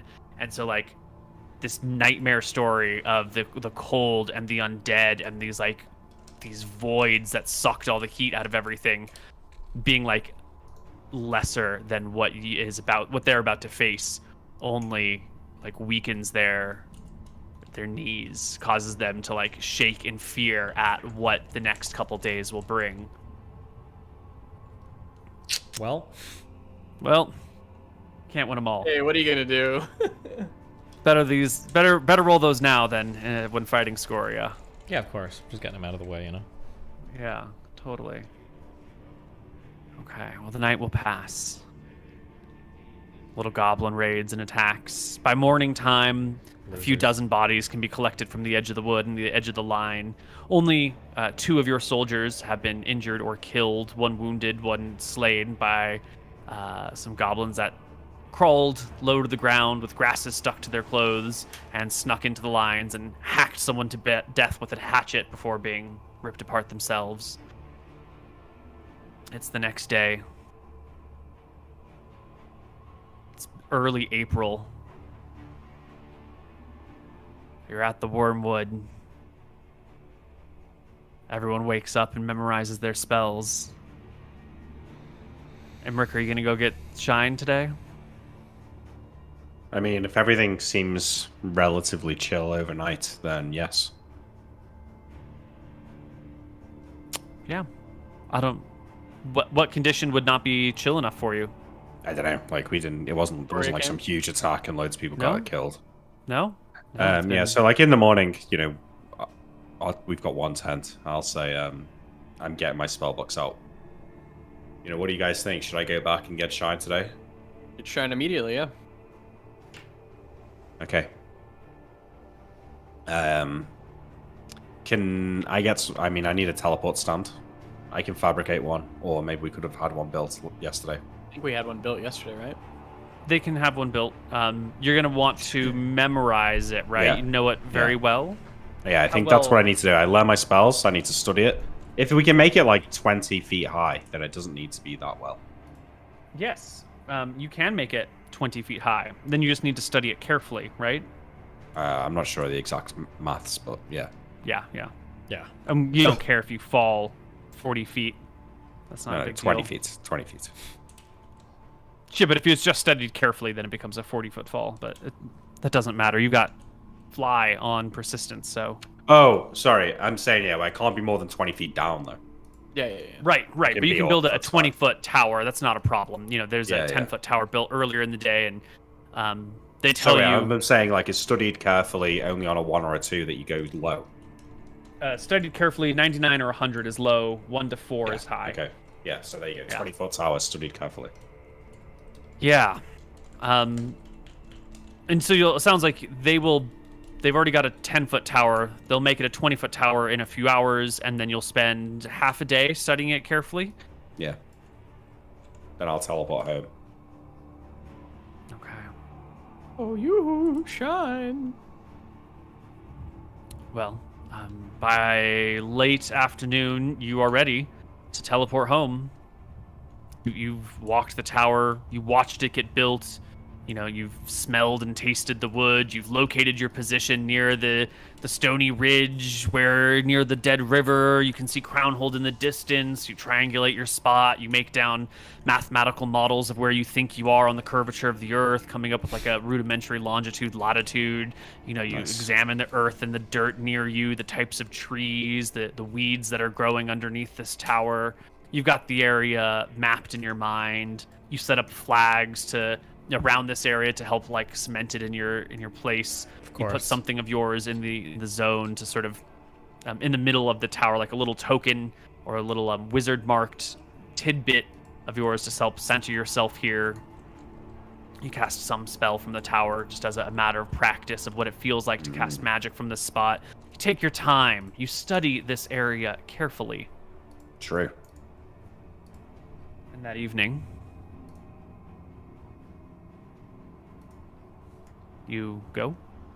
I cast teleport and go back to my house in Wickthorn-on-Renta. I say goodbye to my brothers. I say, like, you know, What do you mean, I'll see be you later? gone for a few hours. I'll be back. Okay. Roll your D100 for me. Shine will need time to check on that. Oh, I scry on my room first just to make sure it's not been burned down by Scoria or there's some crazy shit going on. Yeah, your room's chill. All the Yeah, same. okay. Roll D100, Nick. Yep. Yeah, perfect. Yeah, right on the right spot. Big All right, chalk outline. I waste no time. I, like, march out of the house, ignoring the servants, onto the street. I look around. Does the city seem okay? Yes, there are people in the streets. There's people about. It doesn't look abandoned or empty like it did before. You can see Shine is sitting atop the castle, her claws digging deep into the stone. She seems to be napping or something, sort of like laying down with her head resting on a rooftop. I look to Arxombar's melted tower. Yeah. I'm sure she's fine. Yeah. I turn on my fly spell and I will fly into the air towards Shine and hover in front of her face. Mm-hmm. Shine, wake up! I touch her nose to wake her up. One eye snaps open immediately. Her one good eye, her left eye, snaps open and focuses on you after a moment. And then her jaws open. She gives a little yawn, takes in a deep breath. I was watching. Good job defending the city from Scoria. She gives a low growl. Is Arxombar okay? I saw her tower got burnt. Shine will tilt her head in the direction of Arxombar's tower and then shake it slowly. What? She's muttering. She's dead. Fucking died? She's dead? A brief nod of the dragon's head. I drop my head. Tower for a melted, moment. stone ruined, books gone, labs destroyed. I should have cast a fire scroll. Shine, we need to the army is in the Wormwood. We're ready for the final assault. We need you. She nods twice. Do you have your teleport ready? If that is a spell she normally has, then it is ready. I can't recall if she has it or not, but I can give her the Ring of Spell Storing, which has a teleport in it. She does not have a teleport spell. She only casts it through the ring. Come to my house. I'll show you the crystal ball, and you can study the spot. I'll give you the ring. Yep. So yeah. If she's gonna teleport, she's not gonna be able to study it carefully through that crystal ball. At best, she'll have seen casually. So what are we talking about there? Can she 97 to 100 is too low, so there's a 2% chance of death. What about if she uses project self? She's still not going to have time to study it carefully today. Study, yeah, not through project self, not in one day. With lots of time, not a problem. In a hurry, not so much. Well, how much time do we need? How fast could she fly there?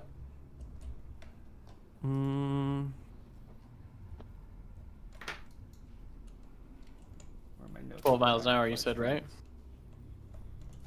If she takes a gentle cruise, it's 12 miles an hour. If she goes faster, she can... she can make that distance in a day. I think she can do 300 miles in a day. You're gonna be If wiped out? if I reduce her, will she and then be... she'll need a night of rest if she gets there as fast as possible. If I shrink her, will she be small enough for me to teleport? No, because her true inertia, which I'm going to coin a term right now, is still the size of a dragon. Wait, even when reduced? Not Reduced, sorry. Yeah. If I reduce her in dragon form, or I still think we've got. Yeah. Well, you can reduce her by like 99%, right? I think we run into very serious, game-breaking mechanics if you can reduce and teleport things that quickly. I think there are strong limits for a good reason. Yeah. Okay. Well, I make the executive decision for her to fly. I will cast my spectral steed and fly with her. Okay.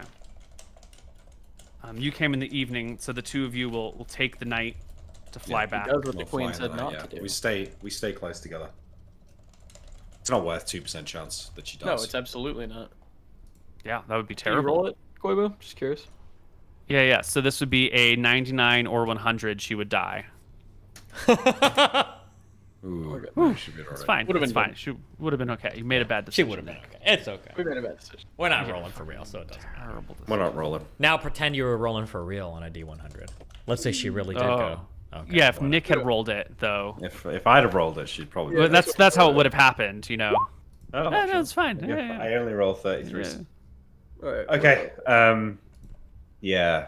I stay sharp during this flight because I suspect that this is like a weak point for us right now. We're separated, so You have the ring then, yes? I have the ring still. I have my spell list as it's on here.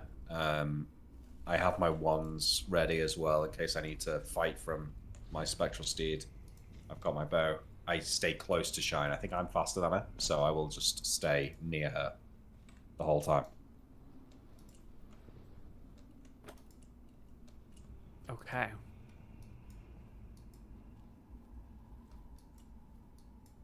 Anton McGarry, where are you when Imric leaves? Probably. I already learned my spells. I don't know. Probably on the front lines. Chilling with like a general or like a captain. Mm-hmm. If Just there's hanging out. kobolds, we're probably killing them. Yeah. Mm-hmm. I'd say Anton's like helping out. Right. You mentioned that you're going to pick your way through the Wormwood slowly, just the outer perimeter during the day, and then Shine will come and do the heavy lifting tomorrow. Yeah. And it's very quick to find a whole bunch of goblin camps scattered around the edge of the Wormwood, and these like metal structures with the anti-invisibility and anti-teleportation stones within them. Whoops. You'll find a whole slew of these stones about every, what was the distance, 1,000 yards or something? Every 1,000 feet across the front of the Wormwood, which stretches for just a few miles. So it's like I don't know, 20 of these, 30 of these across the Wormwood in more or less a straight line. But then beyond that, they're much more scattered. You know, there's like a solid wall of anti-invisibility across the front, or a near to solid wall. You'd have to be an ultra genius with an exact map of all of these crystals to find the spots between them where they might not reach one another. But beyond that, they're much more widely dispersed, you know, like scattered throughout, so that someone who got past the front would inevitably run into one, but without having perfect coverage. The teleportation stones in their iron cages don't really, aside from the front wall, they only come along the edge of the mountains. And you can actually see them at some points, like up on the side of mountains. They don't hang out down below in the forest. No one quite knows how they work yet. But you come across goblin camps, dozens of little goblin camps all over the place. Room for like 5 or 6, maybe 8 goblins at a time to hang out. And these little goblin encampments are scattered everywhere. And they each have either a drum or a whistle or a hollowed out log with some sticks nearby. They all have these like noise making tools. The camps that you come across are already abandoned, or they've already been overrun by your soldiers by the time you get there. There's not much to see here in the first half mile of the Wormwood. Destroy the camps. Destroy the noise-making tools. Bring back all of the magical thingies without hurting the doodads. And Anton's going to push on with like a smaller contingent, I guess. Yeah, some of these crystals in metal cages are up on the sides of mountains, like away from easy to access places. And if you send someone up for them alone, then, you know, it'll be solo or duo journey in open terrain with no cover. Just leave those for now. We're not worried about them. Okay. Well, you'll hear some. Goblins? Probably not. I think if any goblin even laid eyes upon you, they would die of shock and heart attack and probably flee at sight. They should be rolling McGarry fear checks. Yeah. You will hear the sounds of combat from other patrols that are, you know, and scouts that are probing deeper, who are fighting off a couple of goblins here or there. There's some minor injuries, no major casualties. Anton will talk to his contingent about, you know, their home life. He asks the captain or whoever's, you know, else is leading it. Do you have a wife? Do you have a husband? You're asking the soldier? Yeah, the soldier will nod their head. Tell me about him. That we say, like, casually walking. Anton will just pick up chatter, you know, with, like, the whole group and try to put him at ease. I can roll a charisma check because it might come off weird because he does have very low charisma. Yeah, please do roll me an Anton charisma check at advantage at +4 like Tyrael did, because, you know, ultra situation here. Got it. Yeah. Great. Yeah, Anton. These soldiers are... They've heard stories about Anton McGarry, the burned man, the cleric of vengeance. The stories have come back from Nome about the time that you made this example out of a person in the middle of town square. Clerics of Velfara all of a sudden have popped up all over the place, and all of them swear fealty to you. So there's this sort of greater than life figure of Anton, the vengeance seeker, Anton, the murderer, not quite murderer, but the killer, Murderess. perhaps. Yeah. And here, in the moment, these soldiers are just like charmed and cheeky to have you on their side. Like, oh wow, like the god of darkness and terror and fear and like crushing vengeance is my ally. And oh my god, he's asking about my wife. And like the guy will tell you his story about how he met his wife and how it was all great. And then starts to tell you about this time that there was this other person who tried to steal his wife's affection away, and like catches himself mid-sentence telling you a story about someone he doesn't like, and quickly like drops the topic and move on. And you can see with that 24 in his eyes that he's like not trying to get you to, come after this person on his behalf, not trying to cause any other bloodshed by your hands. They're pleased to have you. Good. Anton will just talk to everybody about their homes, about their families. He probably will tell them some story about his family, and he'll talk about his mom and stuff of the sort. Mm-hmm. Well, with this past charisma check, these soldiers feel like they're vibing with you. They're vibing. And so one of them will ask, like, is it? I mean, no offense, High Cleric Anton, but is it true that the Empress forced the crown princess? That's the term for your mother before, in the olden days, before she abdicated the throne. Is it true the Empress forced the hand of the crown princess to abdicate? The crown princess was... Anton will just say some shit that he's heard before, and he probably does believe, knowing his mom. Mm-hmm. The crown princess was never born to be a ruler. She didn't have it in her. She was a mother, and she was damn good at that. Mm-hmm. Yeah. Our current empress mothers the whole country, and that's who we needed in charge. I needed her. Me too. Based. Yeah. They feel that.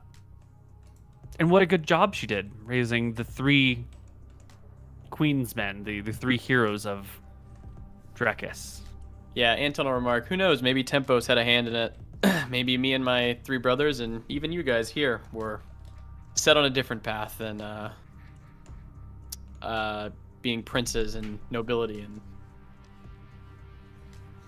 there's certainly no way you could be the person who you are today if those things had not happened the way they did. that is true. Right? You would have been officers. There would have been not an opportunity to fly under the radar. Probably been married off, and who knows where I'd be now. But I stand before you a dragon slayer. And a damn good one at that. True. Mm-hmm. The best. The best. My other brothers haven't killed nearly as many dragons as I have. Ooh. Yeah. Well, late that night, the alarm bells will go off. The whistles will ring. People will get to their feet shouting, "Dragon! Dragon!" Someone will come into your tent, Anton, shake you awake desperately. "Dragon! Dragon!" I'll check where Scoria is immediately. She's in her mountain. I'll wave him off. Put the alarms down. It's probably just shining, my brother. I'll get up and go out and look.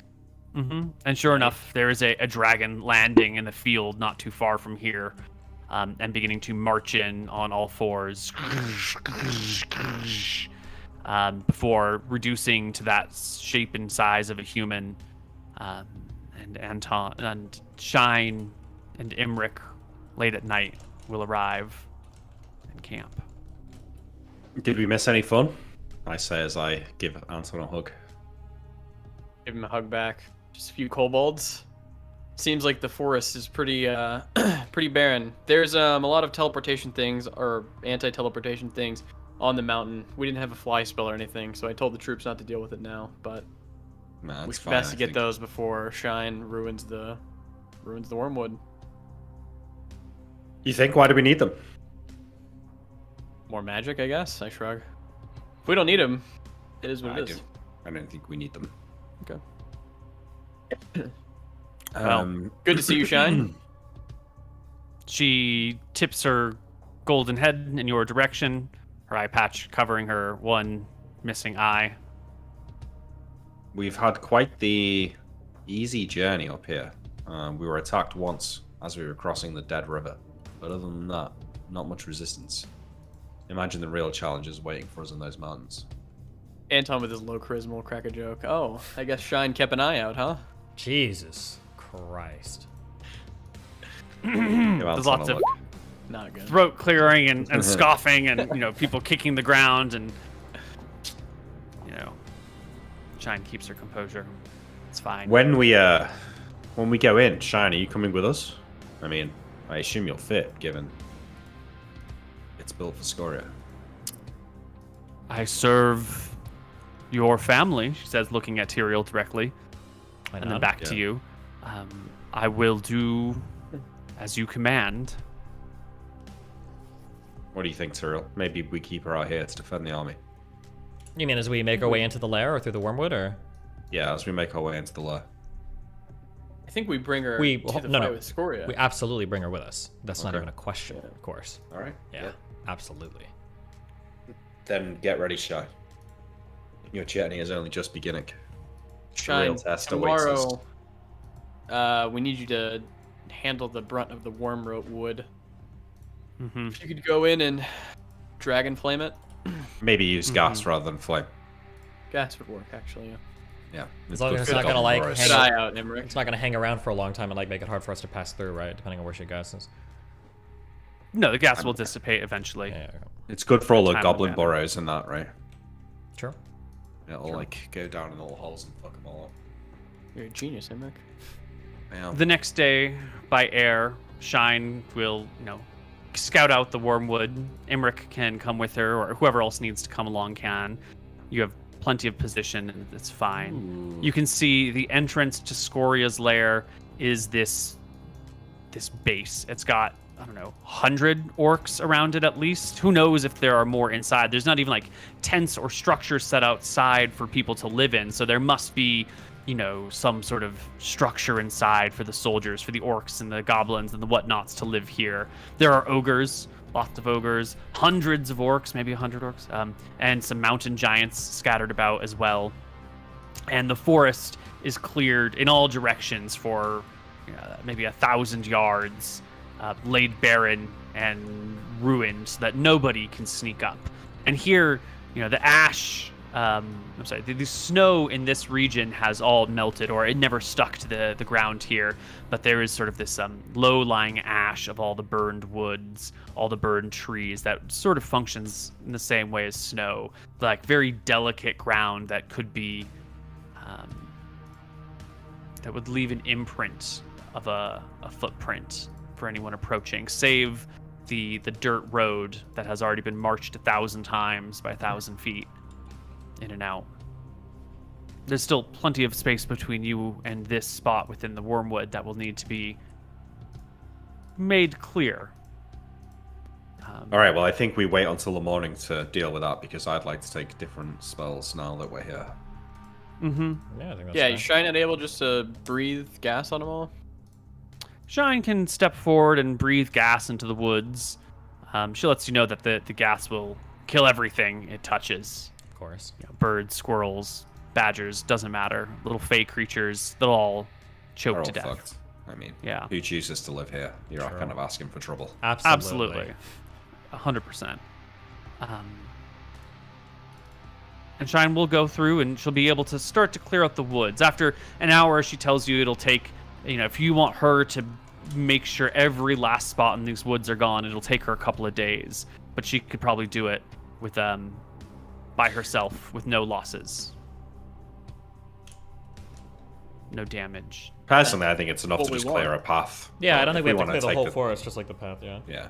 Just a beeline path, yeah. She'll find the road the path that leads into the forest and stalk along it, breathing gas where necessary, stomping where possible. Yeah. And the So we find path the will go clearing. right through another orc camp. Well covered, this one by trees, near a crossing over the river. The crossing's well intact. It's got a small bridge, big enough for an ogre to walk over, but not really, much wider than a single cart could pass across. And near this little crossing, on a little hill overlooking it, is a separate orc encampment. The orcs try their best with shine, but the dragon fear and the gaseous breath makes it a quick job. The soldiers at the front will see some scattering orcs running out of the woods, terrified by dragon fright, dragon fear, and cut them to shreds. And by the end of the day, Shine has beaten a path through the woods, crushing trees where needed, killing everything else, all the way to this encampment. All right. So that's where we start next week. Yeah, I think so. Yeah. So next Are we week, gonna do mass combat next week? well, this encampment is something that, Shine could probably handle on her own. She might take some damage in the process. Some of these things here could hurt her. Mountain giants don't have magical weapons, but they can still, with plus 15 to hit, they could still hit Shine. They could still hurt Shine if they wanted. And her stone skin will easily be knocked off by orcish arrows. Even some ogres might be able to do a little bit of damage here or there if they get lucky. And if there are wizards or spellcasters or other things inside, there could be a trap here. I'll let you guys take the week to decide how you want to handle this. But this might be the sort of engagement that you just send your massed army into. Maybe.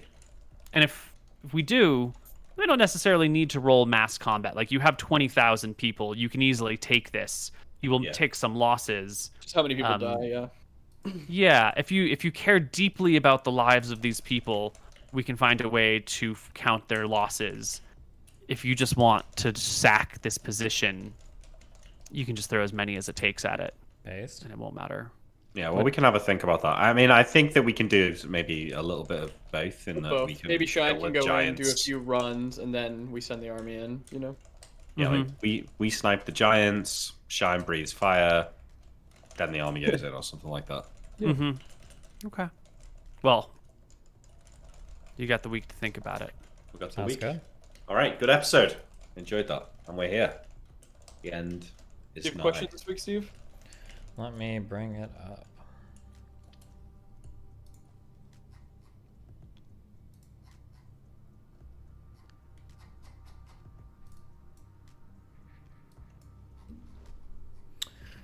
Was there ever a chance for peace and friendliness with Scoria had she reached out to persuade the brothers to her side? No. Probably. The But necromancer we- tried. I don't remember. Yeah.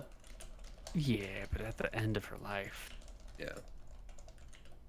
I mean, On our end, I think there was a time for tarot. There was a time when we were very conspiratorial against the queen. I think where Scoria could have reached out to try to broker a deal.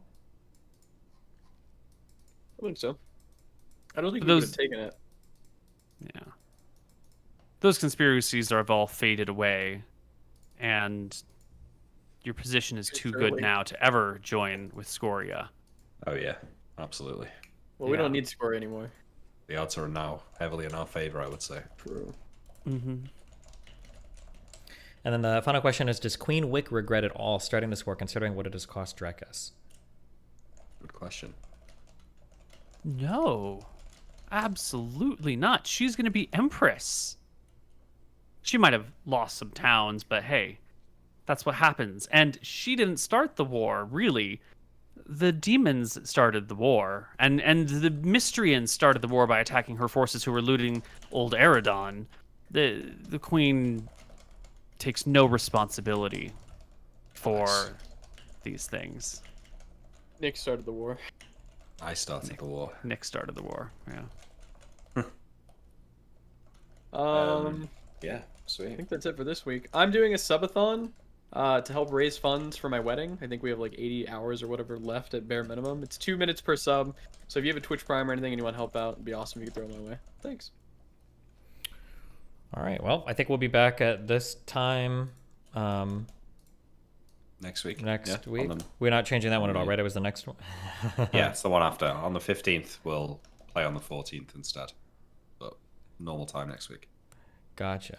So the week after next, you'd say, is the Yeah. one that's going to be changed. Okay.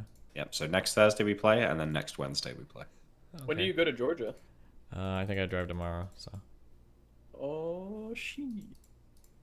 Okay. Well. Okay. I love you guys. We'll be back then. I think I'll be back. Or no, I'll be back tonight. I'll be back to train. Thanks for watching, everybody. Yeah. We'll be Good to back. see you all. See you later. Bye. See ya.